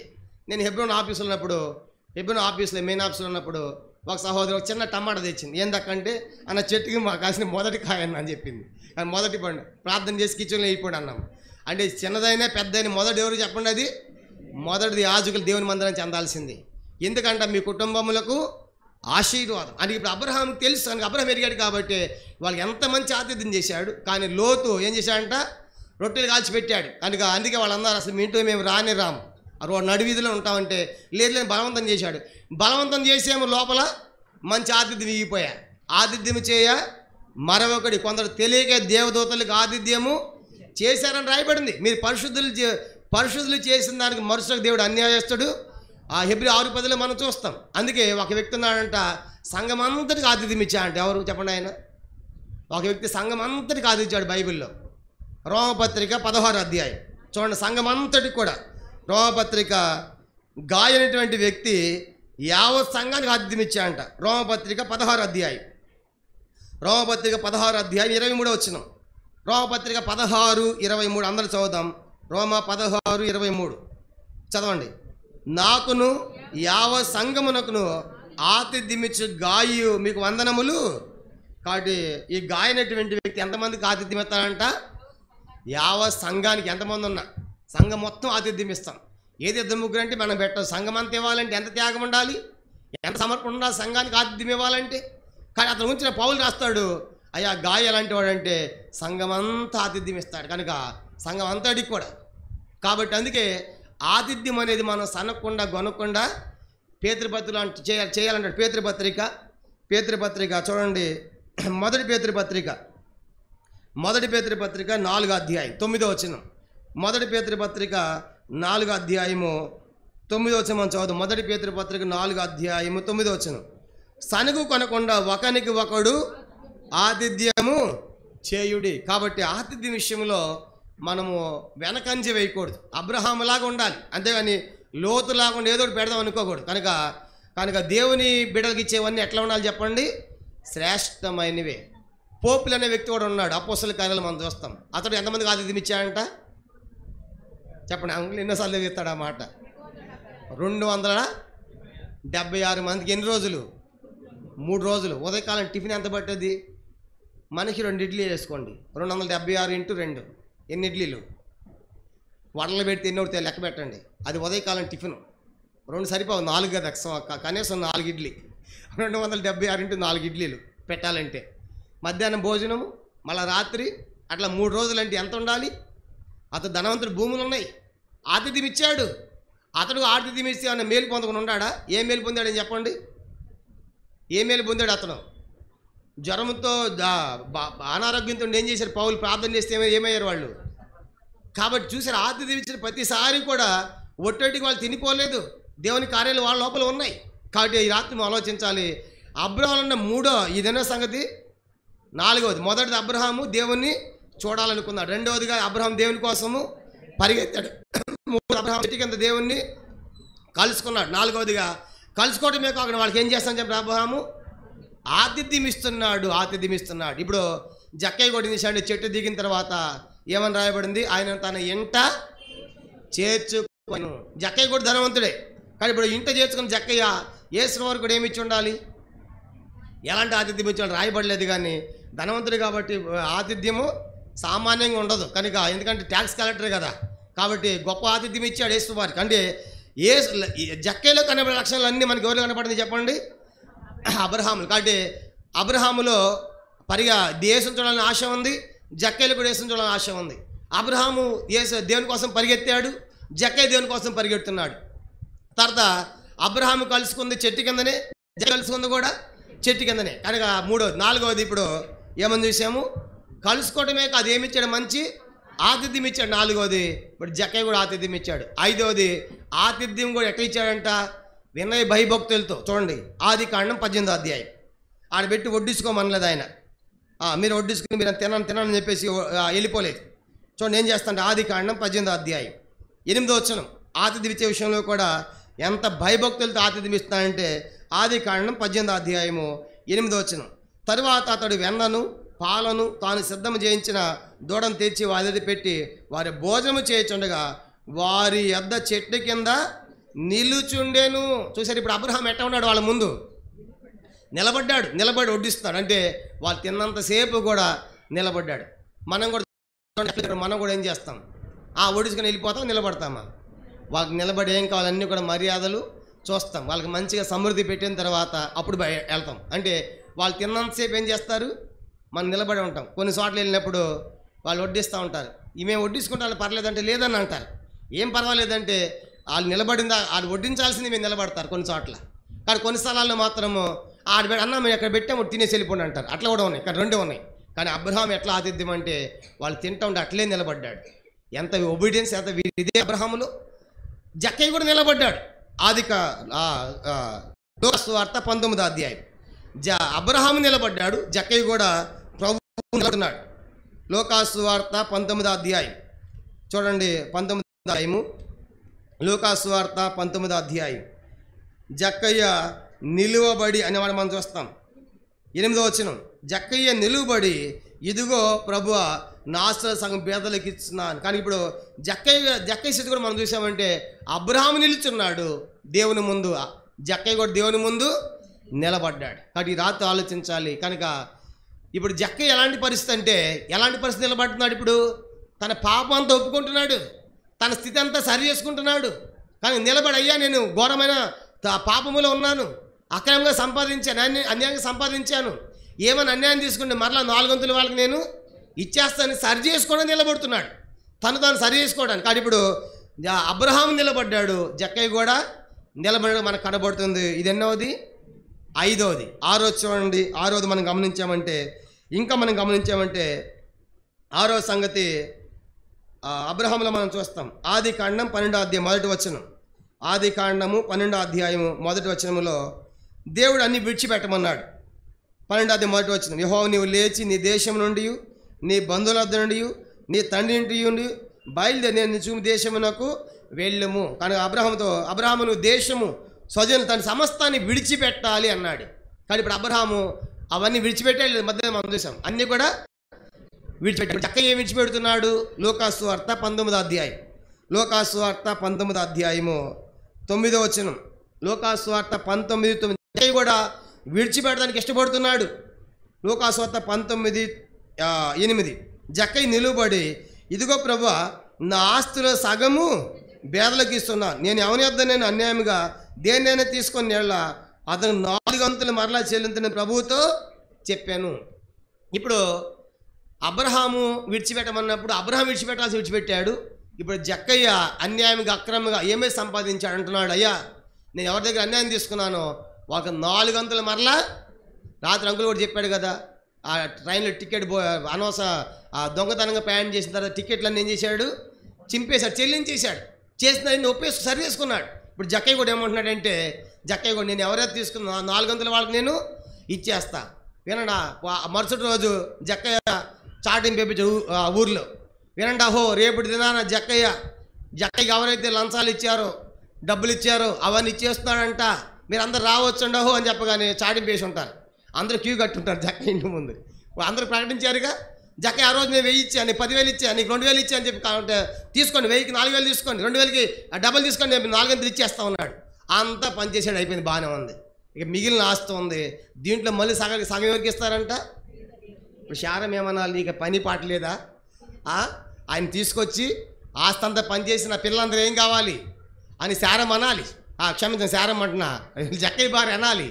కానీ ఆయన ఏ మాత్రం తగ్గడం అన్యాయంగా అంతా ఇచ్చేసాడు. మిగిలిన ఆస్తులు కూడా సగము, బహుశా 100 కోట్లు ఉందనుకో, ఎంత ఇచ్చాడు? వామ్మో 50 కోట్లే సగం ఇచ్చేయటం అంటే ఆలోచించండి. దేవునికి సగం ఇచ్చేయటం అంటే ఎంత త్యాగం ఉండాలి నిజంగా. అప్పుడు అందుకే ఇతడు అబ్రహాము కుమారుడే. అందుకే ప్రభు చెప్పాడు, ఆ త్యాగం, ఆ సమర్పణ జక్కలు వేసేవాడు చూశాడు. ఇవన్నీ గమనిస్తున్నప్పుడు ఇది సరిగ్గా అబ్రహాం కుమారుడే. కారణం ఏంటంటే అబ్రహాం కూడా విడిచిపెట్టమన్నీ విడిచిపెట్టాడు. కానీ అబ్రహాం ఏమైనా దరిద్రుడు అయ్యాడా? ఆదికాండం 13:2 అబ్రహాం ఎండి బంగారం పశువులు కలిగి బహు ధనవంతుడు. 24:1 అన్ని విషయం అబ్రహామును దేవుడికి విడిచిపెడితే దేవుడికి ఇవ్వాల్సి ఇస్తే మనం దరిద్రులం కాము, ఎప్పుడు కూడా ధనవంతులమే. కానీ ఇప్పుడు జక్కయ్య ఈ అన్ని అన్యాయంగా ఇచ్చేసినందుకు కాను, సగం పంచిపెట్టినందుకు కాను దరిద్రుడు అయిపోలా. ఎవరు కుమారుడు అయ్యాడు? అబ్రహాం కుమారుడు. అబ్రహాం ఎవరు? ధనవంతుడు. మళ్ళీ జక్కయ్య ఎవరు చెప్పండి? మళ్ళీ ధనవంతుడు కుమారుడు. చూసారా? అంటే దేవునికి ఇస్తే ధనవంతులమే కానీ దరిద్రులము కాలేదు. మొన్న చెప్పే భవిష్యత్తు కూడా అబ్రహాం 10వ భాగం ఇస్తే అబ్రహాంకి ఏం చేశాడు దేవుడు? పట్టుకున్నదంతా బంగారంలాగా అన్ని విషయాల్లో వృద్ధాప్యం వరకు కూడా అబ్రహామును ఆస్వాదిస్తాడు. ఆదికాండం 14వ అధ్యాయం తర్వాత చదవండి. 14వ అధ్యాయంలో 10వ భాగం ఇస్తాడు. 10వ భాగం ఇచ్చినందుకు కానీ అబ్రహాము దేవుడు 24వ అధ్యాయంలో అన్ని విషయాలు ఆస్వాదిస్తాడు. అంత మాత్రం యాకోబు కూడా ఆదికాండం 28వ అధ్యాయం చివరి వచనంలో మొక్కుంటాడు, నేను 10వ వంతు ఇస్తానని. పారిపోతున్న సమయంలో మామ లాభం దగ్గరికి వెళ్ళిన తర్వాత విస్తారంగా సంపాదించాడు కనుక ఒంటరికి పోయాడు. 2 భార్యలు, పిల్లలు, ఆస్తి, పశువులు కనుక యావత్ ఆస్తిని తీసుకుని వస్తూ ఉన్నాడు. ఒంటరికి పోయిన యాకోబు అంత ఆస్తి ఎలాగొచ్చింది అంటే ఏం చేశాడు ఆయన? వెళ్ళక ముందే 8వ అధ్యాయం చివరి వచ్చిన ఏం చేశాడు ఆయన? మొక్కున్నాడు, నేను దేవుని బాగా ఇస్తానని. అలా ఇచ్చిన మొక్కున్నందుకు కాను యాకోబును ఆస్వాదించాడు. అంత మాత్రమే కాదు, దావీదులు కూడా చూస్తాం. దావీదు కూడా దేవుని మందిరం కోసము తన సొంత బంగారం ఇచ్చాడు. కనుక 6 లక్షల మనుగుల బంగారం ఇంకా ఇచ్చాడు అని రాయబడింది. అందుకే దావీదు దేవునికి ఇచ్చినందుకు కాను దావీదు ఏం చేశాడు? ఏమని చెప్పాము? దావీదు యొక్క పిల్లలందరూ ఎవరు? రాజులే. చెప్పండి, దావీదు పిల్లలందరూ ఎవరు? దావీదు కూడా రాజే కదా. గొర్రెల దొడ్లో ఉన్నవాడిని ఏం చేశాడు? 2వ సమూయేలు 7వ అధ్యాయంలో గొర్రెల దొడ్లో ఉన్నవాడిని నేను అధిపతిగా చేశాను, హెచ్చించాను అంటాడు. అట్లా ఇచ్చిన తర్వాత దావీదు గుర్తించాడు, అబ్బా దేవునికి ఎంత ఆస్వాదం అనే సంగతి దావీదు తెలుసుకున్నాడు కాబట్టి, గ్రహించాడు కాబట్టి ఎంత అని ఇవ్వడానికి ఇష్టపడ్డాడు. అందుకే మందిరం కోసం ఇంత విస్తారంగా సంపాదించాడు. బంగారం ఇచ్చాడు, వెండి ఇచ్చాడు, మామూలు సంపాదించాడు. ఇవన్నీ అందుకు అన్నాడు. ఇప్పుడు దావీదు అన్నాడు 2వ సమూయేలు 7వ అధ్యాయంలో అంటాడు కదా, 15-16 వచనాలు 14 నుంచి, నీ పిల్లలందరూ నీ సంతతిలో ఒకడు ఈ సింహాసనం తప్పకుండా ఉంటాడు, ఈ సింహాసనము నీ వంశానికి నిత్యము స్థిరమని చెప్పాడు. కారణం ఏంటి అంటే దావీదు తర్వాత దావీదు పిల్లలందరూ ఎవరు చెప్పండి? రాజులే, అదే యోధా వంశం కనుక యోధా వంశం కనుక దావీదు చిగురు, దావీదు గోత్రం, దావీదు వేరు కనుక ఇలా మనం చూస్తాం. కాబట్టి దావీదు వంశం వచ్చిన వారందరూ కూడా అందరూ రాజులయ్యారు. కారణం ఏంటంటే దేవునికి ఇచ్చి నష్టపోయిన వారు ఎవరు కూడా లేరు. ఇంకా మనం చూసామంటే హిజ్కియా కూడా కనుక హిజ్కియా కూడా పాడిపోయిన మందిని బాగు చేయించాడు. బాగు చేయించడమే కాకుండా పస్కా పండుగలు తీసుకొచ్చాడు. పస్కా పండుగ ఘనంగా 7 రోజులు జరిగించారు. అబ్బా ఇంతమంది వచ్చారని చెప్పేసి ఆ 7 రోజుల పండుగ ఏం చేశాడంటే మళ్ళా మరొక 7 రోజులు అంటే 14 రోజులు పెట్టాడు. ప్రభు చేత వచ్చే సంవత్సరం 14 రోజులు ఉంటాయని చెప్తున్నాడు అంకులు. కాబట్టి 14 రోజులు పెట్టి ఇంత ఘనముగా హిజ్కియా దేవుని మందిరాన్ని సేవ జరిగిస్తే ఏం జరిగింది 15 సంవత్సరాల ఆయుష్ హిజ్కియాకు దేవుడు ఇచ్చాడు. కనుక ఎందుకు హిజ్కియా 15 సంవత్సరాల ఆయుష్ అంటే ఈ హిజ్కియాలో ఉన్నటువంటి ఆశ దేవుడు చూశాడు. హిజ్కియాకి ఎంత దేవుని మందిరాన్ని ఎంత ఆశ, తనంటే ఆహాజు కాదు మందిరం మూసివేయాలా, పాడు చేయాలా, మందిరం శుభ్రం చేసి బాగు చేయించి ప్రతిష్ఠించి రాజులను తీసుకొచ్చి పెద్దలను ప్రతిష్ఠించి ఆరాధన తీసుకొచ్చి ధర్మశాస్త్రాన్ని పెట్టి ఆరాధన ప్రారంభించి పసక పండుగలు తీసుకొచ్చి ఇన్ని గొప్ప కార్యాలు హిజ్కియా చేసి చివరికి ఆ పండగ మరి 7 రోజులు 14 రోజులు పసక పండుగ జరిగించాడు. 14 రోజులు. ఇప్పుడు ఇట్లాగే ఇది 7 రోజులు. ఇలాంటి వాతావరణం 14 రోజులు ఉంది. ఎవరి టైంలో? హిజ్కియా టైంలో అంత ఘనంగా జరిగించాడు. ఇప్పుడు మనకన్నా రోగం వచ్చింది, గోడతో తిప్పుకుని ప్రార్థన చేస్తున్నారు. ప్రభా చెప్పాడు హిజ్కియాకి, హిజ్కియా నువ్వు మరణం అవుతున్నావు, నేను చెయ్యి చక్కబెట్టుకొని చెప్పినప్పుడు ప్రార్థన చేశాడు. దేవా నేను సత్యంగా యథార్థంగా ఎలా జీవించాను నువ్వు చూసావు కదా అని కన్నీటితో ప్రార్థన చేస్తే నేను నీ ప్రార్థన అంగీకరించాను. మరి యొక్క 15 సంవత్సరాల ఆయుష్ నేను నీకు ఎంత అద్భుతము. కాబట్టి చనిపోవలసిన వాడు 15 సంవత్సరాలు మళ్ళీ బ్రతికించబడ్డాడు. ఇలాంటి ఆయుష్ కనుక ఎవరన్నా డబ్బుతో కొనుక్కోగలుగుతారా? డబ్బుతో ఆయుష్ కొనుక్కుంటే అదాని లంబాని ఎవడు సావడం. ఎందుకు చెప్పండి? వాళ్ళ కోట్లు ఉన్నాయి. ఇంకా 15 సంవత్సరాలు పొడిగిస్తామంటే డబ్బులు పెడతారు. కనుక డబ్బులు పెట్టి కొనుక్కుంటారు బతకడానికి. అంటే ఎంత గొప్ప ఆధిక్యత అంటే 15 సంవత్సరాల ఆయుష్ ఎలా వచ్చింది హిజ్కియాకు? హిజ్కియా అంటే నా తలంపు ఏంటంటే ఇప్పుడు దేవునికి ఇచ్చి దరిద్రులను ఎవరు కూడా ఇప్పుడు జక్కీలు అదే మార్పు వచ్చింది కాబట్టి అంటున్నాడు ఆ అన్యాయంగా తీసుకొని చేశాడు. తనకున్న ఆస్తి ఏం చేశాడు? సగము బేదలకు ఇచ్చాడు. కాబట్టి సగం పంచిపెట్టాడు. చాటింపేసి రెండహో రేపు దినాన జక్కయ్య పేదలందరికీ ఆస్తి పంచుతున్నాడు. కానీ ఎవరు పేదవారికి ఉన్నారో మీరంతా అర్హులుగా ఉన్న వాళ్ళు తీసుకోవచ్చు అనగానే మొత్తం క్యూ కట్టుంటారు. మొత్తం జక్కయ్యింది అంత లైను, అయ్యే మాకి అని చెప్పేసి మొత్తం పనిచేశాడు. అందుకే ఇతడు ఎవరు? అబ్రహాం ఏమో విడిచిపెట్టాడు. ఇక్కడ జక్కయ్య ఏమో ధనం విడిచిపెడతామంటే ధన విషయం విడిచిపెట్టడానికి ఇష్టపడ్డాడు. చూసారా? కాబట్టి అందుకే ఇతడు కూడా అబ్రహాము కుమారుడు చేయబట్టడానికి అబ్రహాం ఏమో తండ్రి ఇంటిని దేశాన్ని బంధువులు విడిచిపెడితే జక్కయ్య ఏమో తన ధనాన్ని విడిచిపెట్టడానికి ఇష్టపడుతూ వచ్చాడు. కాబట్టి అందుకే ఇతడు అబ్రహాం కుమారుడుగా చేయబడుతూ వచ్చాడు. అంత మాత్రమే కాదు, ఇంకా జక్కయ్యలో ఏముందంటే చేర్చుకున్నాడు. అబ్రహాం ఏం చేశాడు చెప్పండి? ఆ దూతలను ఏం చేశాడు?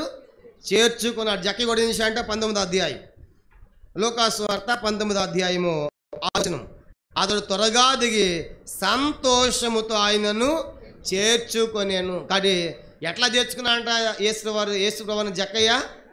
సంతోషముతో.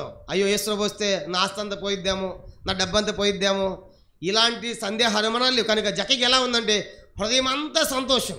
కనుక మీరు వస్తే ఎంత సంతోషం ప్రభా నా ఇంటికంటే ఆ జక్కయ్యని పిలిచాడు యేసుప్రభు రమ్మని ఇంటికి. జక్కయ్య పిలిచాడుగా ఉందా? పిలవలేదు. కాబట్టి నేను ఇంటికి వస్తానంటే ఎంత గొప్ప ఆధిక్యత, ఎంత గొప్ప సంతోషం. అంతమంది నిలబడి జక్కయ్య నేను ఇంటికి వస్తాను పో అన్నాడు.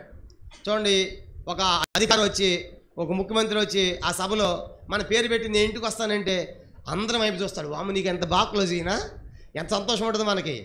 ఒక గొప్ప వ్యక్తి వస్తూ ఉంటే యేసు ప్రభువు అంటున్నాడు ఇతను నీ ఇంటికి నేను వస్తా. కారణం ఏంటంటే ఇతడు అబ్రహాము కుమారుడిగా నేడు రక్షణ వచ్చింది. కాబట్టి ఇవన్నీ కూడా అబ్రహాములో ఉన్నటువంటి లక్షణాలన్నీ మనకి ఎవరు కనపడి చెప్పండి? జక్కయ్యలు కనపడి. ఇప్పుడు 7 సంగతులు చెప్పి మొదటిది చెప్పండి. మొదటిది అబ్రహాము దేవుని చూడాలనే ఆశ ఉంది. జక్కయ్యలు కూడా దేవుని చూడాలనే ఆశ ఉంది. రెండోది అబ్రహాము దేవుని కోసము పరిగెత్తాడు కలుసుకోవాలని. జక్కయ్య కూడా దేవుని కోసము పరిగెత్తాడు. రెండోది. మూడోది అబ్రహాము చెట్టు కింద కలుసుకున్నాడు. జక్కయ్య కూడా యేసు చెట్టు కింద కలుసుకున్నాడు. నాలుగవది ఆతిథ్యం ఇచ్చాడు, ఇతను కూడా ఆతిథ్యం. ఐదవదిగా నిలబడ్డాడు, ఇతడు కూడా నిలబడ్డాడు. తర్వాత ఆరోది ధనవంతుడు కనుక ధనాన్ని విడిచిపెట్టాడు, ఆయన బంధువులను విడిచిపెట్టి. ఏడవదిగా చేర్చుకున్నాడు, ఈయన కూడా చేర్చుకున్నాడు. అంటే ఇప్పుడు అబ్రహాములో ఉన్న లక్షణాలన్నీ కూడా మనకి ఎవరు కనపడ్డాయి? ఇప్పుడు జక్కయ్య. అందుకే ఇప్పుడు యేసు అన్నాడు, ఇతడు అబ్రహాము కుమారుడే. కాబట్టి ఈ రాత్రి మనం కూడా అబ్రహాం కుమారులు చేయబడాలంటే ఈ అబ్రహాం యొక్క లక్షణాలు మనలో కనబడాలి. ఎందుకంటే మన అబ్రహాం పిల్లలుగా చేయబడకపోతే అబ్రహాం యొక్క వాగ్దానాలు మనం స్వతంత్రించుకోలేం. వాగ్దానం స్వతంత్రించకపోతే ఆయన కుమారులుగా చేయబడలేం. ఆ ఆశీర్వాదాలు మన పాత్రలు కాలేం. కానీ ఇప్పుడు జక్కయ్యలో పూర్తి మార్పు వచ్చింది. తిమోతికి చెప్పేవాడు. మెడ్రాస్లో చెన్నైలో జహాషమ్మలో ఒక బాగుందంట. ఆ దినాల్లో బాగుంటే ఈ వర్తమానం అక్కడ చెప్పారంట. జక్కయ్య గురించి చెప్పినప్పుడు నీ ఇంట్లోనే బీరువాలు మాట్లాడతాయి, నీ ఇంట్లో ఫ్యాన్లు మాట్లాడతాయి.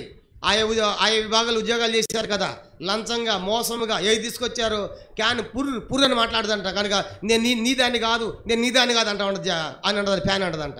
బీరువా ఇచ్చారు ఎవరో నీకు లంచంగా, ఆ బీరువా అంటదంట నేను నీ దాన్ని కాదు.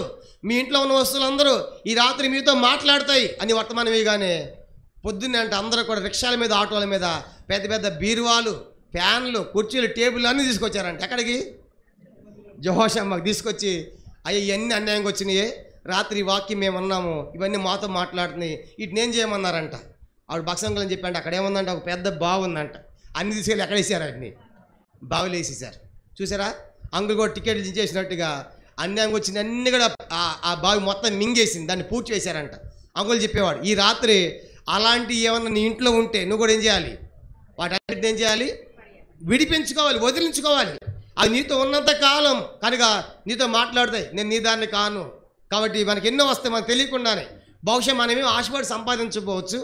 కొంతమంది ఏం చేస్తారంటే కోడిని చేస్తారు కనుక ఆ సంతకం పెట్టాలంటే ఏం చేయాలంటే ఆ సారికి నాటుకోడి చాలా ఇష్టం నీకు కనుక ఆ సంతకం పడాలంటే ఒక మంచి నాటుకోడి తీసుకొని పో కనుక సార్కి ఇచ్చేసేయి.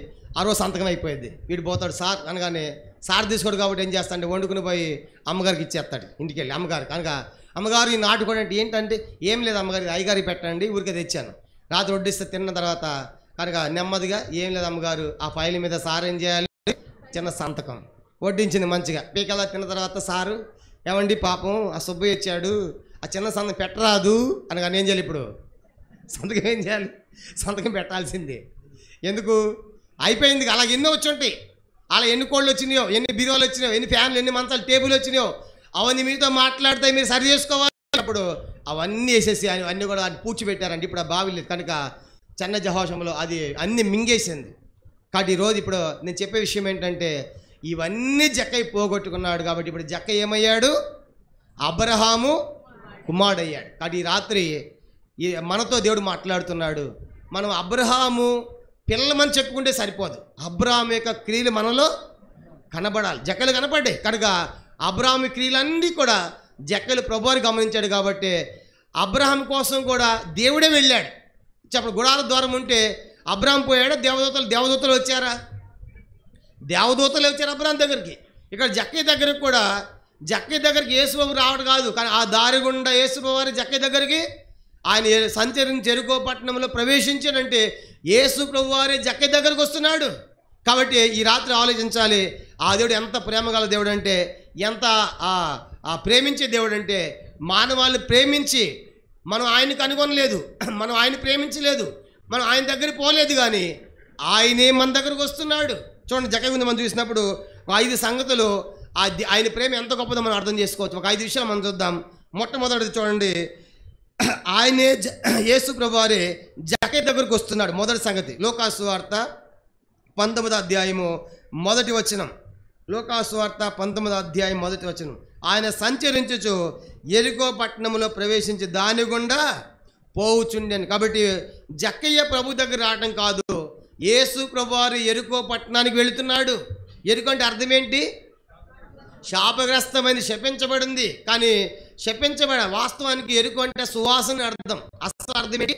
సువాసన. కానీ ఆ పట్టణం ఏమైపోయింది? శపించబడింది. యెరికో పట్టణంలో దొంగలు ఉన్నారు. కాబట్టి లోకాసు వార్త మన 18వ అధ్యాయం మనం చూసినప్పుడు యెరూషలేము నుండి ఒక వ్యక్తి ఆడిపోతున్నాడు, దిగి యెరికోకి వెళతా ఉంటే మార్గ మధ్యలో ఏమయ్యారు? దొంగలు ఏం చేశారు? వాడిని కొట్టారు. కాబట్టి ఆ యెరికో పట్టణం దొంగలున్న పట్టణం. యెరికో పట్టణం ఎలాంటిదంటే వేసులున్న పట్టణం. ఎవరని చెప్పండి, ఎవరున్నారు వేసి ఆ పట్టణంలో? రాహావని వేసి ఎక్కడ కట్టుకుంది?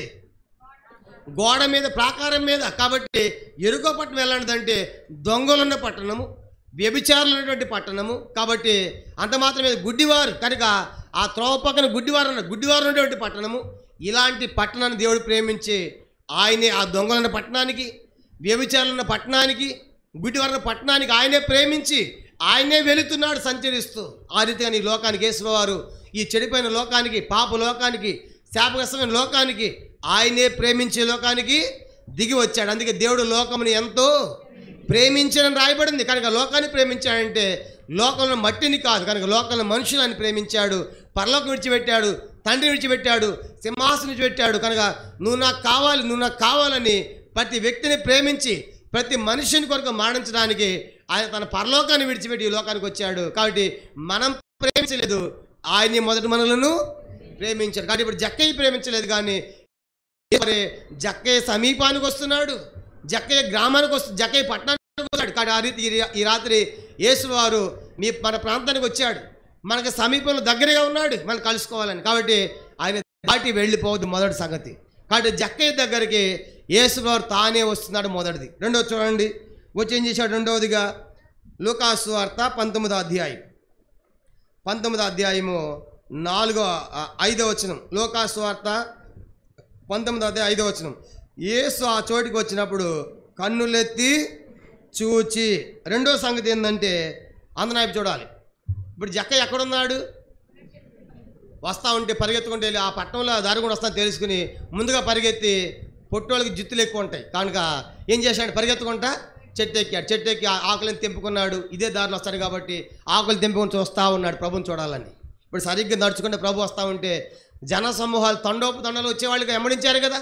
అంత సమూహం ఉన్నప్పుడు సరిగ్గా నడుచుకుంటే ప్రభు వచ్చాడు. సరిగ్గా చెట్టు రాగానే ఒక్కసారి పైకి చూశాడు. ఎవరంకా? జక్కయ్య. అంటే యేసువారి ప్రేమ ఎంత గొప్పదంటే ఆయనే మనల్ని చూస్తున్నాడు. కానీ ఆయన కంటికి కనబడిన సృష్టం ఏది కూడా హెబ్రీ 4, 13, 12 కనుక 13లో ఆయన కంటికి, ఆయన దృష్టికి కనబడిన సృష్టం ఏది కూడా లేదు. ఆయన కన్నులకు మరుగు లేకుండా సమస్తము తేటగా కనబడుతున్నాయి. కాబట్టి జక్కయ్య ఆశను చూశాడు. రెండవదిగా ఆయనే పైకి చూస్తున్నాడు. ఆలోచించండి, అంత సమూహం ఉన్నప్పుడు యేసువారు పైకి చూడాల్సిన అవసరం ఏంటి అంటే జక్కయ్య యేసువారు ప్రేమిస్తూ ఉన్నాడు. జక్కయ్య నిన్ను ప్రేమించాను, నీ చెడు నీ పట్టణాన్ని ప్రేమించాను కాబట్టి నేను ఈ పట్టణంలోకి వస్తున్నాను.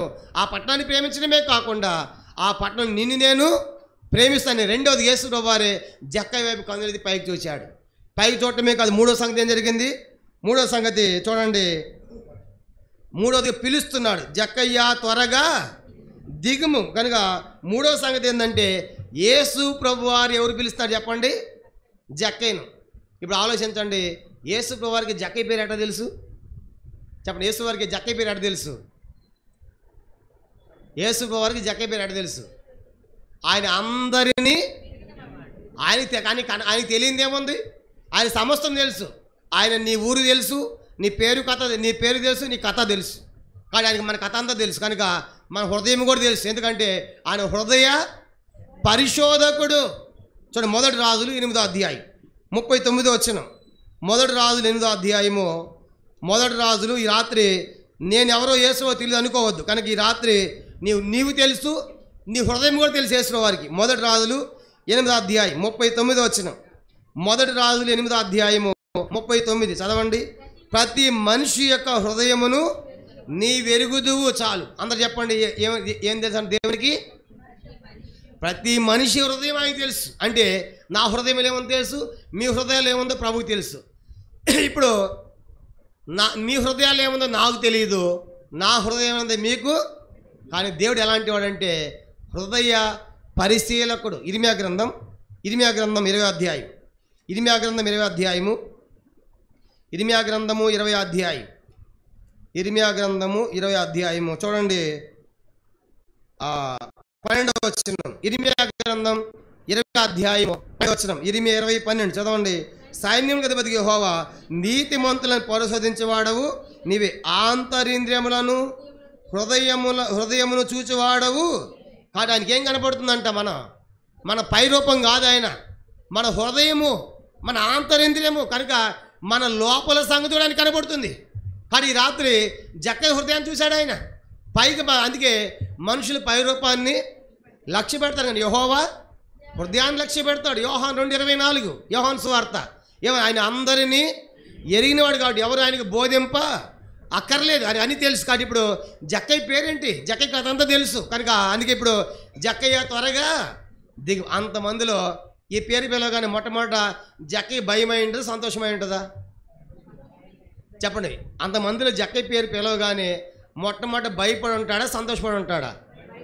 భయపడి ఉంటాడు. అమ్మో నాకు అదంతా చేసాము, నా పేరు చెప్పేసాడు, ఎన్ని మోసాలు చేశాను, ఎంతమంది డబ్బు అన్యాయంగా తీసుకున్నాను భయపడి ఉంటాడు. పిలిచిన తర్వాత ఏం భయపడదు, నువ్వు త్వరగా దిగు అని అన్నాడు. కాబట్టి యేసు ప్రభువారే జక్కయ్య దగ్గరికి వెళుతున్నాడు. యేసు ప్రభువారే జక్కయ్య వైపు చూస్తున్నాడు. యేసు ప్రభువారే జక్కయ్యని పిలుస్తున్నాడు. అంటే చూసాను కనుక ఆయనకి ఎంత ప్రేమ అంటే ఆ మనుషులంటే ఆయన ఈ లోకానికి వచ్చాడు కనుక ఆయనకి మనకు సమీపంగా వస్తాడు. ఆయన మన దీనస్థితిలో మన వైపు చూస్తున్నాడు. మనల్ని పేరు పెట్టి కూడా పిలిచాడు. యాకోబు నేను నిన్ను సృజించిన వాడును కనుక పేరు పెట్టి నేను నిన్ను నీవు నా సొత్తు అంటాడు. కాబట్టి ఆయన మన పేరు తెలుసు, మన ఊరు తెలుసు, మన కథ అంతా ఆయనకి తెలుసు. కాబట్టి ఇప్పుడు జక్కయ్య కథ అంతా కూడా తెలుసు. కాబట్టి మూడవదిగా జక్కయ్యని పిలిచాడు. జక్కయ్య కోసం వెళ్ళాడు. రెండోది జక్కయ్య చూశాడు. మూడోది జక్కయ్యని పేరు పెట్టి పిలిచాడు. నాలుగవదిగా జక్కయ్యతో మాట్లాడుతూ ఉన్నాడు. నాలుగోది ఏంటి? జక్కయ్య మాట్లాడట్లా. యేసువారు అన్నాడు నేను నీతో లోకాసు వార్త 19వ అధ్యాయం. చూడటమే ఆయన రావడమే కాదు, పైగా చూడటమే కాదు, ఆయన పిలవటమే కాదు, జక్కయ్యతో ఆయన మాట్లాడుతూ ఉన్నాడు. లోకాసు వార్త 19వ అధ్యాయము.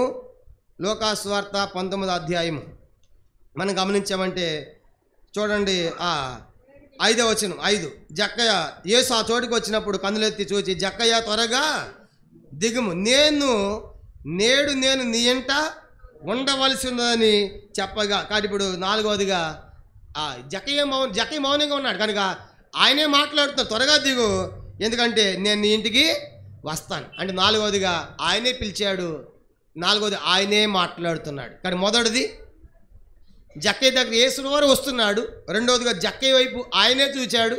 మూడోది జక్కయ్యని ఆయనే పిలిచాడు. పిలవటమే నాలుగోది జక్కయ్యతో ఆయనే మాట్లాడుతున్నాడు. కనుక నేను పేరు పెట్టి పిలిచిన తర్వాత నేను ఇంటికి వస్తాను ఆయనే మాట్లాడుతున్నాడు. ఏమని మాట్లాడాడు అంటే 5వ సంగతి. 5వదిగా చూడండి ఏమన్నాడు, నేడు నేను నీ ఇంట ఉండవలసి ఉంది. జక్కయ్య అని పిలిచాడు కొంత అక్కడ. చెప్పండి, నా ఇంటికి రా ప్రభా నేను పిలిచాడు జక్కయ్య. పిలవలేదు కనుక జక్కయ్య పిలవలేదు కానీ ప్రభుయే మాట్లాడుతున్నాడు. కావాల్సిన జక్కయ్య నేను ఇంటికి వస్తాను ప్రభు, నా ఇంటికి వస్తావా? నా జీవితం చెడిపోయిందే, నా ఇల్లు పాడైపోయిందే, ఎంత అక్రమంగా ఉన్నాను, ఎంత అన్యాయంగా ఉన్నాను, ఎన్ని మోసాలు ఉన్నాయి నా జీవితంలో, కానీ నా ఇంటికి వస్తావా? నా చెడిపోయిన హృదయం కదా. ఈ రాత్రి ఎంత చెడిపోయిన హృదయమైనా, ఎంత చెడిపోయిన గృహమైనా సరే నువ్వు తెరిస్తే ఆయన రావడానికి సిద్ధంగా ఉన్నాడు. ఎన్నో కుంటి సాగులు అన్నమాట. కనుక ఆహ్వానిస్తానికి ప్రభు ఇప్పుడు వద్దులే, కాసేపు ఆగు, మళ్ళీ పిలుస్తాములే, ఇంకోసారి పిలుస్తాములే అంటాం. కొన్నిసార్లు ఎవరన్నా మీ ఇంటికి వస్తామన్నాక ఏమంటాము, ఇప్పుడు వద్దులే అక్కడ నేను పిలుస్తా అప్పుడు రా, ఎందుకంటే ఇల్లంతా ఎట్లాగో అంతా చంద్రవందరగా ఉంటుంది, అదంతా రెడీ చేసి అప్పుడు పిలుస్తాను అనమాట. కొంత సడన్గా వస్తారు కొంతమంది. సడన్గా ఇంటికి వచ్చినప్పుడు ఇంట్లో మనం ఎట్లా ఉంటాం మనకు తెలుసు కదా, ఇంట్లో ఎక్కడన్నీ అక్కడే ఉంటాయి. వచ్చి బయట ఉండి ఏం చేస్తాం అన్న, కూర్చున్నాను ముందు కుర్చీ వేసి లోపలికి వెళ్ళి ఏం చేస్తాం, అన్నీ సెట్ చేసి ఆ తర్వాత పిలుస్తాం. ఈ రాత్రి నువ్వేం సెట్ చేసుకోపోయినా అవసరంలా, ఆయనే సెట్ చేస్తాడు, ఆయనే మారుస్తాడు, ఆయనే పవిత్రపరుస్తాడు.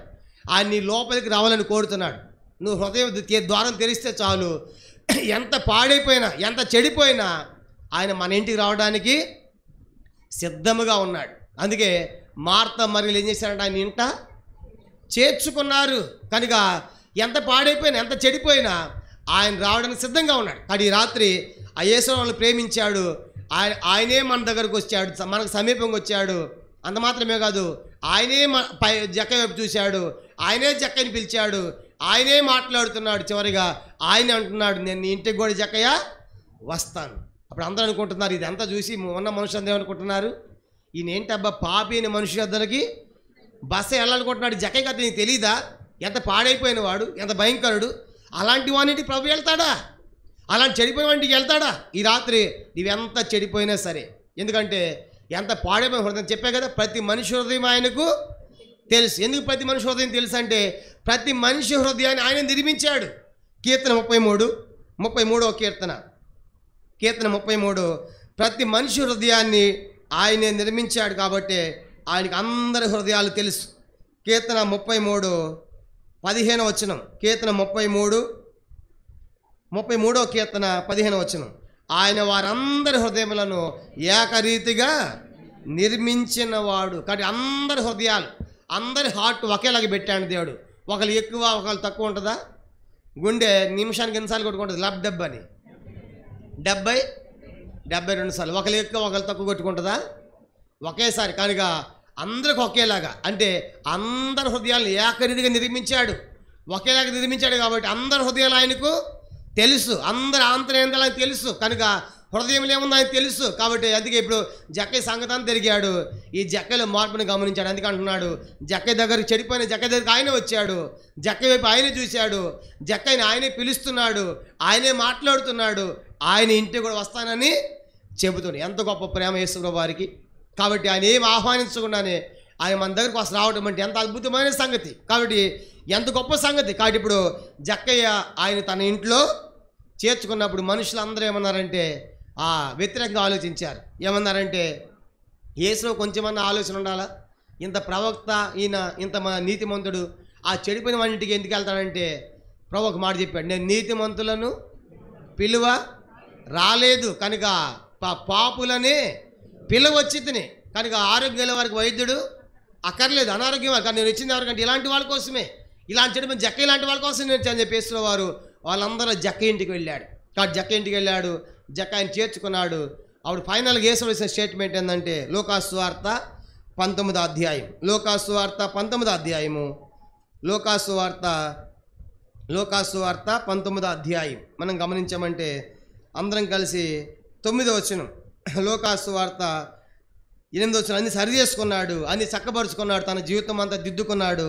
ఇప్పుడు యేసు వారు చెప్పిన మాట ఏంటంటే, లూకా 19:9 చదవండి. అందుకు యేసు, ఇతడు అబ్రహాము కుమారుడే, ఎందుకనగా నేడు ఇంటికి రక్షణ. కాబట్టి జక్కయ్యలంతా మారిపోయింది. కాబట్టి జక్కయ్య జీవితం మారిపోయింది, జక్కయ్యలంతా మారిపోయింది. ఏమొచ్చింది? జక్కయ్య ఇంటికి రక్షణ. రక్షణ అంటే అర్థం ఏంటంటే శిక్ష నుండి తప్పించబడుట. కాబట్టి ఇప్పుడు జక్కయ్య శిక్ష లేదు, కాబట్టి శిక్ష ఉన్నటువంటి వాడే. కాబట్టి ఇప్పుడు అన్నీ ఇచ్చే సరి చేసుకున్నాడు. కాబట్టి యేసురావు అన్నాడు, ఇతడు అబ్రహాం కుమారుడే, ఈ ఇంటికి రక్షణ. కాబట్టి ఈ రాత్రి మన ఇల్లు రక్షణ ఇల్లేనా? రక్షణ పొందిన గృహమేనా? యేసువాన్ని చేర్చుకున్నటువంటి ఇల్లుగానే మనం ఉన్నామా? మన హృదయం ఉందా? ఈ రాత్రి మనం ఆలోచించాలి. ఎందుకంటే అబ్రహాం యొక్క ఆశీర్వాదాలు మనం పొందాలంటే చాడు మనం ఎవరు కుమారులు అవ్వాలి? అబ్రహాం కుమారులు. ఈ రాత్రి ఎంత చెడిపోయినా, ఎంత పాడైపోయినా, ఎలాంటి భయంకరమైన స్థితిలో ఉన్న ఈ రాత్రి దేవుడిని ప్రేమిస్తున్నాడు. నీ దగ్గరికి ఆయన సమీపంకి వస్తున్నాడు, నీ వైపే చూస్తున్నాడు, నిన్ను పిలుస్తున్నాడు. ఈ రాత్రి వాక్యం ద్వారా నీతో మాట్లాడుతున్నాడు. అంత మాత్రమే కాదు, నీ హృదయం తెరిస్తే నీ లోపలికి రావాలని ఆయన కోరుతున్నాడు. కాబట్టి హృదయం అనే తలుపుతో నేను తడుతున్నాడు. ఎవరు తలుపు తీస్తానో వాళ్ళ లోపలికి వస్తాను, వాళ్ళతో కలిసి భోజనం చేస్తాను. చూడండి, ప్రకటన గ్రంథము 3వ అధ్యాయం 20 వచనం. ప్రకటన 3:20 ప్రభు ఏమంటున్నాడంటే, మన లోపలికి రావాలని తలుపుతో నిలిచింది, తడుచు ఉన్నాడు. ప్రకటన 3వ అధ్యాయము 20వ వచనం. ప్రకటన 3:20. ఇదిగో నేను తలుపు వద్ద నిలుచుండి తట్టుచున్నాను, ఎవడైనా నా స్వరం విని తలుపు తీసిన యెడల నేను అతని ఎద్దకు వచ్చి అతనితో నేనును నాతో కూడా అతను భోజనము చేయుదుము. కాబట్టి ఈ రాత్రి యేసువారు ఏమని కోరుతున్నాడంటే, నీ హృదయమైన తలుపు తెరిస్తే ఆయన నీ లోపలికి వచ్చి ఆయన నీతో కలిసి భోజనం చేయాలని ఆయన ఆశపడుతున్నాడు. కాబట్టి ప్రియులారా, ఈ రాత్రి మనము అబ్రహాం పొందిన ఆశీర్వాదాలుగా మనం పాత్రలు కావాలి అంటే మనము అబ్రహాం యొక్క పిల్లలుగా మనము చేయబడాలి. కాబట్టి ఆ రీతిగా ఆ రీతిగా ఈ రాత్రి మనం చూసాము, జక్కయ్య అబ్రహాము కుమారుడిగా అబ్రహాం పిల్లలుగా చేయబడ్డాడు. అందుకే ఇది అబ్రహాం కుమారుడు స్టేట్మెంట్ ఇచ్చాడు. కానీ యూదులు మాత్రము అబ్రహాం పిల్లలుగా లేరు. కనుక ఎవరి పిల్లగా ఉన్నారు వాళ్ళు? ప్రభు అన్నాడు, మీరు మీ తండ్రి యగు అపవాది సంబంధులు, వాని క్రియలను నెరవేరుస్తున్నారు, కాబట్టి మీరు అపవాది పిల్లలు అన్నాడు. కానీ జక్క విషయంలో మాత్రము ఇతడు అబ్రహాము కుమారుడు. ఈ రాత్రి ప్రశ్న ఏంటంటే, నువ్వు దేవుని కుమారుడువా, అబ్రహాం కుమారుడువా, అపవాది సంబంధివా? కానీ అపవాది సంబంధం అయితే వాని అంతం నిత్య నరకం. కాబట్టి ఈ రాత్రి నువ్వు అబ్రహాం పిల్లలుగా చేయబడితే, అబ్రహాం కుమారుడుగా చేయబడితే, అబ్రహాం కుమారుడుగా చేయబడితే అబ్రహాం యొక్క ఆశీర్వాదాలన్నీ కూడా మనకేనంటే. గలతీ పత్రిక 3వ అధ్యాయం, గలతీలకు రాసిన పత్రిక 3వ అధ్యాయము, అబ్రహాం పిల్లలైనటువంటి వారికి గలతీలకు రాసిన పత్రిక 3వ అధ్యాయము 29వ వచనం అందరం కలిసి గలతీయులకు రాసిన పత్రిక ఆ మాట చదువుకుని మనం ముగిద్దాం. గలతీయులకు రాసిన పత్రిక 3వ అధ్యాయము 29వ వచనం అందరం కలిసి గలతీ 3:29 చదవండి. మీరు క్రీస్తు సంబంధులైతే ఆ పక్షమందు అబ్రహాము యొక్క సంతానమై ఉండి వాగ్దాన ప్రకారము వారసులై ఉన్నారు. కనుక వారసులుగా ఆశీర్వాదాలు పొందాలంటే మనము క్రీస్తు సంబంధులుగా చేయబడాలి. చెప్పండి, ఏ సంబంధులంట?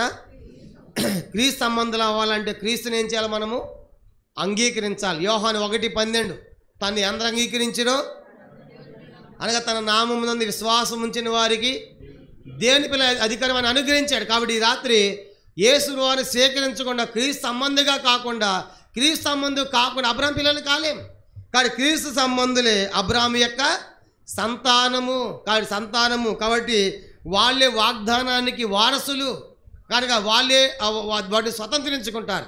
కాబట్టి అబ్రాహాము పిల్లల్లాగా అబ్రాహాము యొక్క విశ్వాసం కూడా మనలో ఉండాలి. ఇదే గలతీ పత్రిక 3వ అధ్యాయము. గలతీ పత్రిక 3వ అధ్యాయం చూడండి, 7వ వచనం కూడా మనం చదువుదాం. గలతీ పత్రిక 3వ అధ్యాయము 7వ వచనం కూడా మనం చదివి ముగిద్దాం. గలతీ పత్రిక 3వ అధ్యాయం 7వ వచనం. కాబట్టి విశ్వాస సంబంధులే అబ్రహాము కుమారులన్నీ తెలుసుకొనుడి. కాబట్టి రాత్రి నువ్వు దేవుని విశ్వాసం ఉంచితేనే, క్రీస్తు బిడ్డ అయితేనే అబ్రాహాము పిల్ల అవుతావు. కాబట్టి అబ్రాహాము ఎలాంటి విశ్వాసంతో సాగాడో అలాంటి విశ్వాసం మనలో ఉన్నప్పుడు మనం అబ్రహాము పిల్లలమే.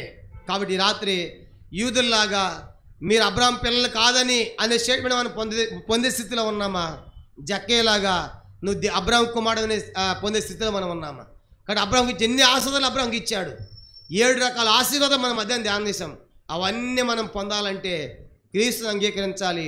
క్రీస్తు సంబంధులే అబ్రహాము యొక్క పిల్లలు, వాళ్ళే వాగ్దానానికి వారసులు. ఆ రీతిగా అబ్రహాము యొక్క విశ్వాసం మనం కూడా కలిగి ఈ రాత్రి ఎలాంటి స్థితిలో ఉన్నా, ఎలాంటి పాపములో ఉన్నా జక్కేలాగా హృదయం మూసివేయవద్దు. హృదయం అనే ద్వారాన్ని తెరువు, నీ లోపలికి ఆహ్వానించు. ఆయన నీ లోపల రావడానికి సిద్ధంగా ఉన్నాడు. ఎంత పాడైపోయినా, ఎంత చెడిపోయినా మళ్ళా సమయం ఉందని వాయిదా వేయవద్దు. కానీ ఈ రాత్రి దేవుడు మనతో మాట్లాడుతుండగా ఒక మంచి తీర్మానం మనము చేసుకుంటాం. ప్రార్థన మోకరించండి. ఈ వాక్య వెలుగులో మన జీవితాన్ని సపరీక్ష చేసుకుంటాం. అందరం మోకరించాలి. ఒక 2 నిమిషాలు ఈ వాక్య వెలుగులో ఒక మంచి తీర్మానం దేవుడు తన వాక్యం ద్వారా మనతో మాట్లాడి ఉంటుండగా అబ్రహాముతో అన్నాడు, నేను నిన్ను ఆస్వాదిస్తానని. అబ్రహాము యొక్క ఆస్వాదాలు మనం పొందాలంటే అబ్రహాము యొక్క క్రియలు, అబ్రహాము యొక్క పిల్లలుగా మన లోపల ఉండాలి. కానీ అబ్రహాము యొక్క క్రియలు మనం చూసాము. అబ్రహాము దేవుణ్ణి చూడనటువంటి ఆశ, అబ్రహాములు దేవుని కోసం పరిగెత్తాలని ఆశ, అబ్రహాము చెట్టు కింద కలుసుకోవటం, అబ్రహాము దేవుని ఎదుటి నిలబడటం, అబ్రహాము సమస్తాన్ని విడిచిపెట్టడం, అబ్రహాము ఆతిథ్యం ఇవ్వటము, అబ్రహాము చేర్చుకోవటం, ఇవన్నీ కూడా జక్కేలో ఉన్నాయి.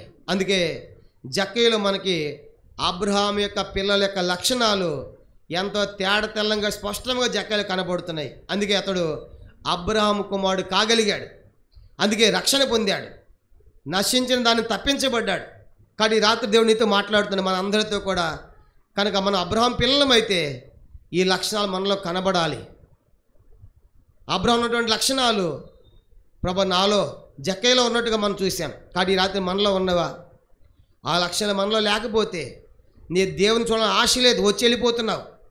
దేవుని కోసం పరిగెత్తడంలా, దేవుని కోసం నిలబడటంలే, దేవుడు విడిచిపెట్టడం ఇంకా విడిచిపెట్టలేదు. నువ్వు వాటిని లాగుతున్నాయి, పీగుతున్నాయి, వాటి వెంట పడుతున్నావు. దేవునికి ఆతిథ్యం చేయడం లేదు, దేవుని చేర్చుకోవట్లేదు, హృదయాన్ని మూసివేశావు. ఈ రాత్రి జక్కయ్య కోసము యేసు ప్రభువారు ఆ పట్టణానికి వెళ్ళాడు. ఈ రాత్రి దేవుడు కూడా నీ కోసం ఈ స్థలాన్ని తీసుకొచ్చాడు, నీతో మాట్లాడుతున్నాడు. ఆయన ఈ లోకాన్ని ప్రేమించి మన కోసం ఈ లోకానికి వచ్చాడు. అంత మాత్రమే కాదు, ఆయన మన వైపే చూస్తూ ఉన్నాడు. ఈ రాత్రి పేరు పెట్టి పిలుస్తున్నాడు, నీతోనే మాట్లాడుతున్నాడు. ఇంకా ఎంతకాలము నువ్వు అబ్రహాము కుమారుడు కాకుండా వెళ్ళిపోతావు. కాబట్టి నిన్ను పిలుస్తున్నాడు పేరు పెట్టి. పిలవటమే కాదు, ఈ రాత్రి ఎంతసేపు వాక్యం ద్వారా నీతో మాట్లాడుతూ వచ్చాడు, సంధిస్తూ వచ్చాడు, దర్శిస్తున్నాడు వాక్యం ద్వారా. అంత మాత్రమే కాదు, ఈ రాత్రి నీ హృదయం అనే ఇంటిలో ఆయన నివసించాలని కోరుతున్నాడు. నిశ్శబ్దమేనా? ఇంకా యేసు వారు ఆ జక్కయ్య ఆ హృదయాన్ని తెరిచాడు. చెడిపోయిన తన జీవితం బాగైపోయింది, పాడైపోయినటువంటి ఆ పాపినటువంటి వాడు పరిశుద్ధుడిగా చేయబడ్డాడు. అపవిత్రుడైన జక్కయ్య పవిత్రుడైపోయాడు. అబ్రాహాము కుమారుడు అయిపోయాడు, రక్షణ పొందాడు, ధనవంతుడయ్యాడు. ఈ రాత్రి నువ్వు అనుభవం పొందాలంటే జక్కయ్యలాగా చెడిపోయినట్టు నీ హృదయాన్ని ప్రభు కోసం తెరువు.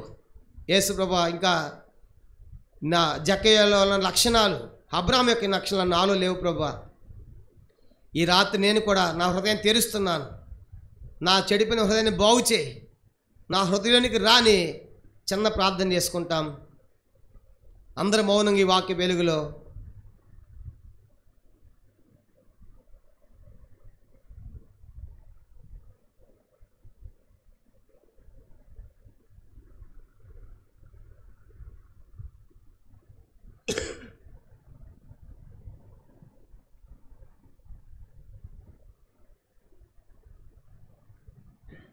ఇలాంటి ప్రార్థన చేసుకున్న వాళ్ళు ఎవరన్నా ఇంకా మన మధ్యలో ఉంటే, ప్రభుని అంగీకరించబోతే, రక్షకునిగా జక్కయ్య వలె చెడిపోయిన పాప జీవితంలోనే నాశనానికి నశించే స్థితిలో ఉన్నాడు జక్కయ్య. నశించిన దాన్ని వెదకి రక్షించడానికే ఈ లోకానికి వచ్చిన జక్కయ్య దగ్గరికి వెళ్ళాడు. ఈ రాత్రి ప్రభు నీ నాశనాన్ని కోరడం లేదు కనుక నువ్వు నరకానికి వెళ్ళేదానికి ఇష్టం లేదు. అందుకే నేను ప్రేమించి నీతో మాట్లాడుతున్నాడు. ఈ స్థానం రప్పించాడు, నీ పేరు పెట్టి పిలుస్తున్నాడు, నీతో మాట్లాడుతున్నాడు, నీ హృదయంలోనికి లోపలికి రావాలని. కనుక ఈ రాత్రి ఈ ప్రార్థన చేస్తుంటే, యేసు ప్రభా నేను పాపినయ్యా, జక్కయ్యలాగా నా జీవితం ఉంది, నన్ను క్షమించని చెప్తే, చిన్న ప్రార్థన చేస్తే గొప్ప రక్షణ, నాశనుడు తప్పించబడతావు. ఇంకా రక్షణ పొందకుండా ఎంతకాలం వాయిదాలు వేయొద్దు. ఆయన దాటిపోనివద్దు. ఆయన సమీపంగా ఉన్నాడు, మన మధ్య సంచరిస్తున్నాడు. అందుకే ఆ గుడ్డివాడు తొందరపడ్డాడు. ఆయన దాటిపోకముందే నా కన్నులు రావాలి. అబ్రాహాము కూడా దాటిపోకముందే ఆయన కేక వేశాడు, దాటిపోకముందే వెళ్ళాడు. జక్కయ్య కూడా దాటిపోకముందే చెట్టెక్కాడు. కానీ రాత్రి నువ్వు ఎలాంటి కష్టములో ఉన్నావో, మిక్కిలి కష్టములో ఉన్నావు, సముద్రం కష్టములు, ఆయన దాటిపోని రాత్రి పట్టుకో. కాబట్టి ఆయన దాటిపోతే మళ్ళీ నీ సమయం రాదు. యెహోవా మీకు దొరుకు కాలము అంది ఆయనను వెతకుడి, ఆయన సమీపంలో ఉండగా ఆయనను వేడుకోండి. ఇలాంటి ప్రార్థన ఎవరైనా చేస్తుంటే మీ కుడి హస్తం తలపై చూపించండి, మీకోసం మేము ప్రార్థన చేస్తాం. ఇంకెవరైనా సరే రక్షణ పొందకుండా తీర్మానం లేకుండా ఉంటే, అబ్రాహాము పిల్లలు చేయబడకపోతే, ఈ రాత్రి దేవుడు నీతోనే మాట్లాడుతున్నాడు. మనల్ని ప్రేమించి మన కోసం ఆయన ఈ లోకానికి వచ్చాడు, మన వైపు చూస్తున్నాడు, మనల్ని పిలుస్తున్నాడు, మనతోనే మాట్లాడుతున్నాడు, మన లోపలికి రావాలని కోరుతుంటాడుగా. యేసు ప్రభువా నా హృదయం నిన్ను స్వీకరిస్తాను, నేను సిద్ధంగా ఉన్నాను అనేటువంటి వాళ్ళు మీ కుడి హస్తాన్ని చూపించని తలపైగా ప్రార్థన చేస్తాం. ఎవరైనా ఎక్కడైనా సరే దేవుని నమ్ముకోవడానికి సిగ్గుపడవద్దు, దేవుని స్వీకరించడానికి వాయిదా వేయవద్దు. రేపు అనేది మన జీవితంలో లేదు, రేపు అనే దానికి రూపు లేదు. కనుక ఇంతలో కనబడి అంతలో మాయ ఆవిరి వంటి వారు మన జీవితాలు. కాబట్టి ఈ రాత్రి దేవుడు దర్శిస్తూ ఉంటే, జక్కయ్యలకు అబ్రాహాము కుమారుడు కావాలంటే, జక్కయ్య యొక్క ఆశీర్వాదాలు పొందాలి అంటే, ఈ రాత్రి ఈ చిన్న ప్రార్థన ఎవరైనా చేసి ఉంటే, నా హృదయాన్ని ప్రభు సమర్పించుకుంటున్నాను, నా హృదయాన్ని తెరుస్తున్నాను, ప్రభు నా లోపలికి రా అంటే, ఈ రాత్రి దేవుడు అంటాడు, ఈమె కూడా అబ్రాహాము కుమార్తె, ఈయన కూడా అబ్రాహాము కుమారుడు అని దేవుని గురించి చెప్పాలి అంటే, ఈ రాత్రి సేకరించి ప్రభువుని ఆయన దాటిపోనివద్దు. ఆయన వాక్యాన్ని, ఆయన రక్తాన్ని తొక్కి వెళ్ళవద్దు, ఆయన మందిరం దాటి వెళ్ళవద్దు. కనుక ఈ రాత్రి ఆయన్ని కలిగి ఉండు, ఆయన్ని పట్టుకొని వెళ్ళాలని ప్రేమతో మనం చేస్తున్నాం. చివరిగా అడుగుతున్నాము, ఇంకెవరైనా సరే ఉంటే మీ తీర్మానం చూపించండి, కుడి హస్తం పైకి చూపించి మీ తీర్మానం తెలియజేస్తే మీకోసం ప్రార్థన చేస్తాం. నేడే మీ పేరు పరలోకంలో రాయబడుతుంది, జీవగ్రంథంలో రాయబడుతుంది, రక్షణ వస్తుంది, అబ్రాహాము ధనవంతుని కుమారుడు అయిపోతావు, పరలోకం స్వతంత్రించుకుంటావు. దాన్ని పోగొట్టుకోవద్దు. రాత్రి ఇంకెవరైనా ఉంటే చిరుగా ప్రార్థన చేయకముందు అడుగుతున్నాం, ముగించిన వింటున్నాం. ఎవరైనా అలాంటి తీర్మానం కలిగి ఉంటే మీకు కూడా హస్తం చూపించండి, మీకోసం ప్రార్థన చేస్తాం. ప్రార్థన చేస్తాం.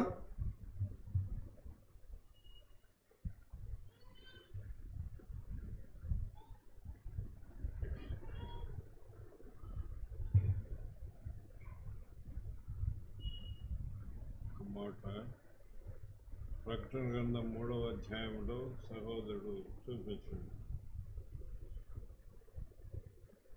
ప్రకటన 3 చూడండి. ఎవడైనా నా స్వరం విని తలుపు తీసిన ఎడల 4వ అధ్యాయంలో ఏముందంటే, వారి కొరకు ఒక తలుపు తెరవబడుతుంది. ఎవడైతే 3వ అధ్యాయంలో తలుపు తీస్తాడో, ప్రకటన 3లో 4వ అధ్యాయంలో వాని కొరకు తలుపు తెరవబడుతుంది. ప్రభు దగ్గరికి వెళ్ళాలనుకుంటే పనులు ఆలోచించాలి.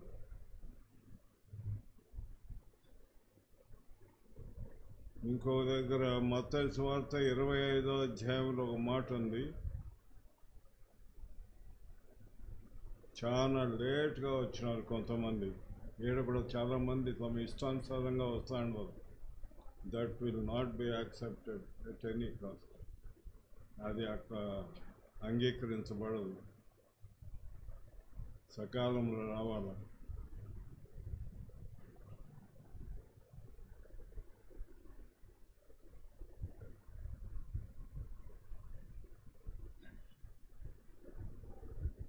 ఇరవై 25వ అధ్యాయంలో ఏముందంటే, పెళ్లి కుమారుడు వచ్చినాడు, ముందుగా కూర్చున్నాడు.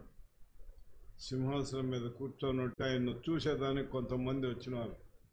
అందులో 5 మంది 10 మంది బుద్ధి గల కన్యకలు, 10 మంది బుద్ధి లేని వారు. నువ్వెవరో ఎట్లున్నావో మనకు తెలియదు, కానీ దేవునికి అందరు తెలుసు. ఎందుకంటే దేవుని మీద ఆసక్తి కలిగి నువ్వు రావడం లేదు, వేరే ఉద్దేశాలతో వస్తూ ఉన్నావు. అవి ప్రయోజనం లేదు.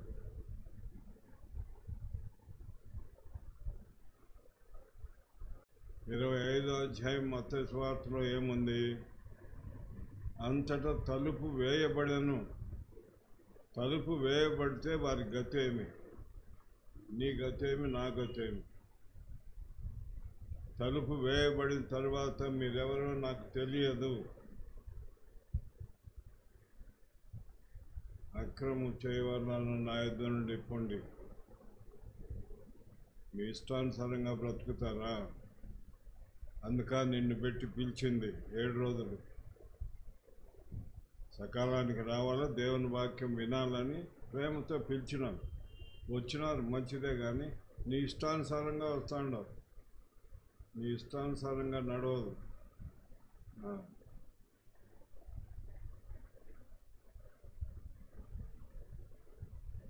వారిని బయటికి త్రోసివేసినాడు. ఎందుకంటే తలుపు వేయబడిన తర్వాత వచ్చినారు వాళ్ళు, బుద్ధి లేని కన్యకలు.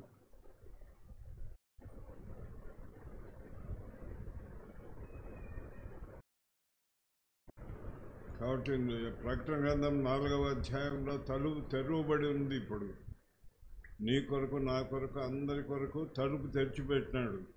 తలుపు తెరిచినప్పుడే మనం ప్రవేశించాలి, కానీ తలుపు వేయబడిన తర్వాత వస్తే లాభం లేదు. అయ్యా అయ్యా మాకు తలుపు తీ అంటే తీయడు. అట్లా నువ్వు చెప్పిన మాట ఏం వినడు. వినే టైం ఇదే.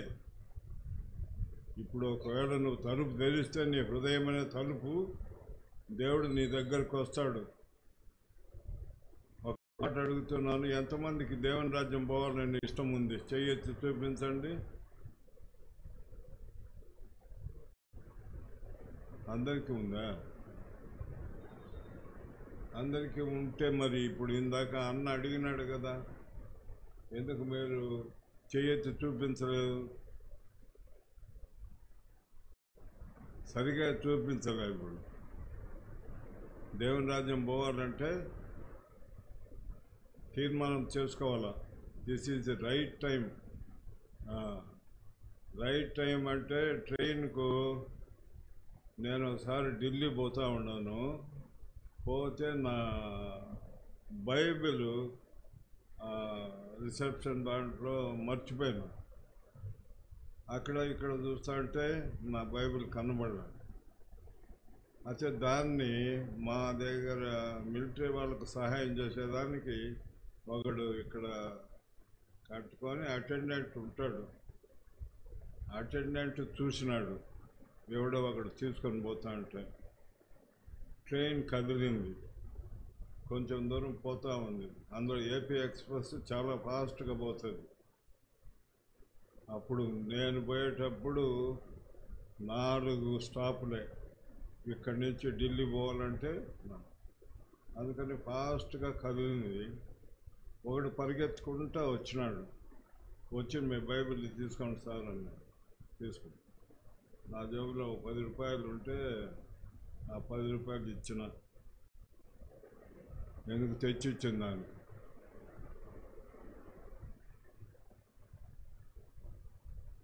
అది తీసుకొని వెళ్ళిపోయాను. నేను ఢిల్లీకి పోయినా. నా దగ్గర 100 రూపాయలే ఉన్నింది. నేను బైబిల్ తెరిచి చూస్తే ఉంది 100 రూపాయలు. నా యూనిట్కి వెళ్ళిపోయినా. రజౌరి అంటే పాకిస్తాన్ బార్డర్.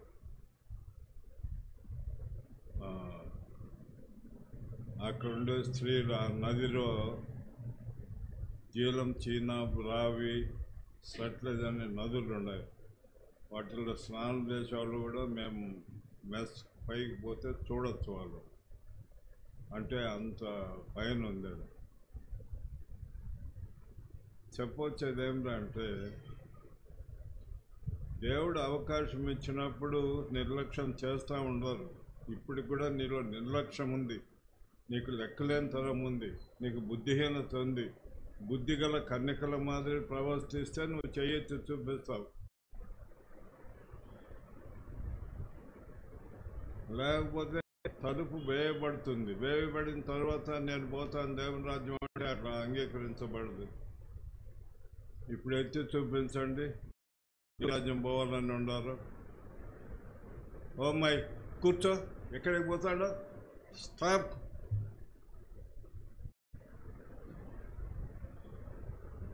మధ్యలో అట్లా లేచిపోతే నాకు కూడా కోపం వస్తుంది. After all we are human being.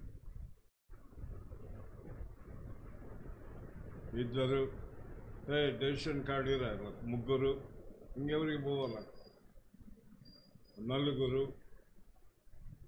నలుగురేనా మీరు పోయేది? టెక్నాలజీ కథ ఏంది? నరకం అంటే అగ్ని ఆరదు, పురుగు చావదు. చావాలనుకుంటాం కానీ చావం. కాలుతా ఉండాల్సిందే.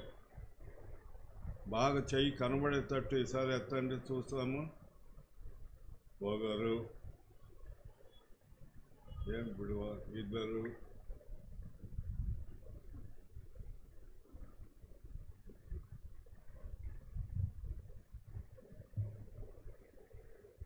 నేను చెప్పేది కూడా ఏం నా సొంత మాటలు కాదండి. బైబిల్లో ఉన్నాయి ఆ మాటలు. మీరు ఇంటికి పోయిన తర్వాత 3వ అధ్యాయంలో తలుపు తెరిస్తే వానితో నేను, నాతో వాడు, ఇద్దరం కలిసి భోజనం చేస్తామనింది. ఒకవేళ అట్లా ప్రభువుని అంగీకరించకుండా ఉంటే, అంగీకరించిన వారికి 4వ అధ్యాయంలో తలుపు తెరుస్తాడు. దేవుడే తెరుస్తాడు. అది మంచిది కదా. దేవుడు తలుపు తెరిచి రాండి అంటే. ఇప్పుడు ఈయన తలుపు తెరిచినాడు. ఇందాక దీన్ని చదివినటువంటి వాక్యంలో ఎవరైనా జక్కయ్య తలుపు తెరిచినాడో లేదా? జక్కయ్య తెరిచినప్పుడు నువ్వు కూడా తెరవచ్చు కదా. కష్టమైన పని అది. ప్రభువా నేను పాపిని, నన్ను క్షమించని చెప్పలేవా? చెప్పచ్చు కదా. అది నీ చేత కాదా? నువ్వు మాట్లాడలేవా? నీకు నోరు లేదా? What happen to you? ఏమైంది? ఎందుకు మౌనంగా ఉండవు?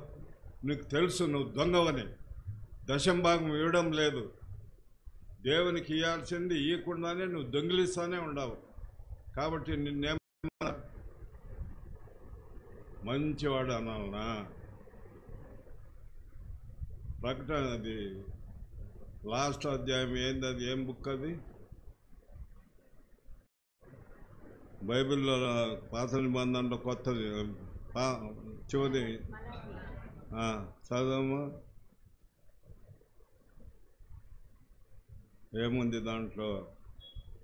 మన కథ అంతా రాసిపెట్టినాడు. మన కథ మానవుడు దేవుని యొద్ద దొంగిలునా? దొంగిలితుడి. దేని విషయంలో మేము నీ యొద్ద దొంగిలితమని మీరందరూ 10వ భాగమును ప్రతిష్టార్పణను ఈయక దొంగిలిసిరి. ఈ జనులందరూ నా యొద్ద దొంగిలిచునే ఉన్నారు. దొంగిలించేవాడిని ఏమంటారండి? గ్రేట్ సెయింట్, దొంగ అంటారు. ఇప్పుడు ఆలోచించుకోండి, నిన్ను దొంగ అనాలనా లేకపోతే దేవుని బిడ్డ అనాలనా? ప్రభు నా మహిమార్థం చెప్తున్నాను. నన్ను జాన్ విక్టర్ గారు, అక్కడ డేవిడ్ గారు ఉంటారు హెబ్రోన్లో. నేను కొంచెం డబ్బు ఇవ్వాలనుకున్నాను. ఎందుకు ఇవ్వాలనుకున్నానంటే కొంతమందికి బట్టలు ఉండవు. 1,50,000 వాళ్ళ చేతుల్లో పెట్టి ఇచ్చేయండి, తలా ఎంత బట్టలు కొనుక్కుంటానని. ఎంత ఇచ్చినాను? నా దగ్గర ఉండేం కాదు, బాగా గుర్తుపెట్టుకోండి. I'm also very poor. అయినప్పటికీ దేవునికి ఇవ్వాల్సింది ఇచ్చిన. ఆ తర్వాత డేవిడ్ అడిగినాడు, మేము అది ఇది కడతా ఉన్నాము, బాత్రూములు అవి, వాటి కోసం ఖర్చు అవుతుంది అంటే, ప్రభు నామ మహిమార్థమై చెప్తా ఉన్నాను, బైబిల్ నా దగ్గర ఉంది, అబద్ధం ఆడటం లేదు. 3 లక్షలు ఇచ్చినాను. ఎందుకు? మన అందరికీ బాత్రూములు కడతాన్నారు అక్కడ. 3+150 ఎంత అయింది? 450,000 దేవుడు ఇచ్చేదానికి సహాయం చేసినాడు. ఇప్పుడు నిన్ను నువ్వు పరీక్షించుకుంటే నువ్వు దేవుని కోసం ఎంత ఇచ్చినావు? ఏమి ఇచ్చినావు? నువ్వు దొంగతనం చేస్తున్నావా లేదా? నిన్ను దొంగ అనాలా లేదా? దొంగ అంటే ఇష్టం లేదు చాలా మందికి, నన్ను దొంగ అంటున్నారు అని. You are a thief number 1 ఖేడి. దొంగతనాన్ని చేస్తా, నీ ఇష్టానుసారంగా బ్రతుకుతా, తింటా, తాగుతా, అన్నీ చేస్తా ఉన్నావు. దేవునికి మాత్రం ఇచ్చేది లేదు. ఇంతమందికి 7 రోజులు భోజనం పెట్టాలా? ఇందాకే చెప్పినాడు ఆయన పొప్లి. ఎన్ని రోజులు పెట్టినాడు భోజనము? 3 పూటలా పెట్టినాడు. అనామకుడు, ఏం తెలియదు అతనికి, రక్షణ లేదు, యేసు ప్రభు లేడు. అయినప్పటికీ అంత ఖర్చు పెట్టినప్పుడు నువ్వు ఖర్చు పెట్టలేవా? దాచిపెట్టుకుంటాడావా? అందుక నువ్వు వచ్చిండేది. దేవునికి ఇచ్చేదానికి నేర్చుకోండి మొట్టమొదట, తర్వాత దేవుని పని చేయండి. దేవుడు సహాయం చేస్తాడు. ప్రార్థన చేస్తాము.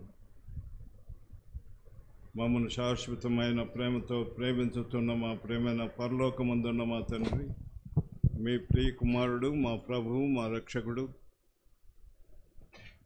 మమ్మల్ని రక్షించేదానికి సమస్తమును విడిచిపెట్టి ఈ భూలోకానికి రాగలిగి పడరాని పాటలు పడి నా నిమిత్తమై మా నిమిత్తమై శ్రమపడి మరణించి తిరిగి లేచిన యేసు ప్రభునకు వందనములు, స్తోత్రం చెల్లించుకొంచున్నాం. వచ్చిన ప్రతి బిడ్డను దీవించండి. వారితో మాట్లాడుతూ వచ్చున్నారు. తిరిగి రెండవసారి తమ నిర్ధారణను స్థిరపరిచినందుకే మీకు వందనములు, స్తోత్రములు. దీవించండి. వచ్చిన ప్రతి బిడ్డను కరుణించి కటాక్షించి అందరినీ రక్షించి కాపాడమని, అందరు కూడా ఇక్కడ చేరిన వారందరూ పరలోక రాజ్యంలో కనబడాలని మీరు మరణించి తిరిగి లేచినారు. అందుకై వందనములు. మమ్మల్ని మీకు సమర్పించుకుంటూ మిగతా సమయం కూడా ఆశీర్వాదకరంగా చేయమని యేసయ్య దయగల నామమున ప్రార్థించి స్తుతించి అడిగి వేడుకొంచున్నాము తండ్రి. ఆమేన్. మన తండ్రి అయిన దేవుని యొక్క ప్రేమయు, కుమారుడైన యేసుక్రీస్తు వారి యొక్క కృపయు, పరిశుద్ధాత్మ దేవుని యొక్క ఇక్కడ చేరిన వారందరి మీదను, వారి కుటుంబములతోనూ, వారి బంధుమిత్రాదులతోనూ ఇప్పుడు ఎల్లప్పుడు యేసయ్య రాకడ పర్యంతం సదాకాలం తోడై ఉండును గాక. ఆమేన్. ఆమేన్. నీ ఆత్మ నా నుండి తొలగించకయ్యా, నీవు నన్ను విడచి దాటిపోకుమయ్యా. నీ ఆత్మ నా నుండి తొలగించకయ్యా, నీవు నన్ను విడచి దాటిపోకుమయ్యా. నీ రక్షణానందం నాలో మరల పుట్టించు, నీ రక్షణానందం నాలో మరల పుట్టించు. నీ సన్నిధిలో నన్ను స్థిరమయ్యా, నీ పాద సన్నిధి కోరి ఉన్న పాటున వచ్చు చున్నానేసయా.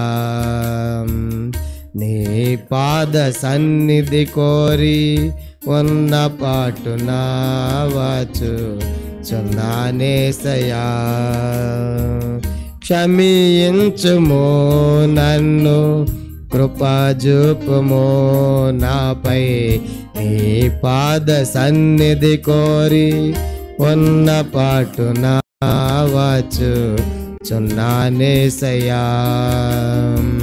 నీ పాద సన్నిధి కోరి ఉన్న పాటున వచ్చు చున్నానేసయా.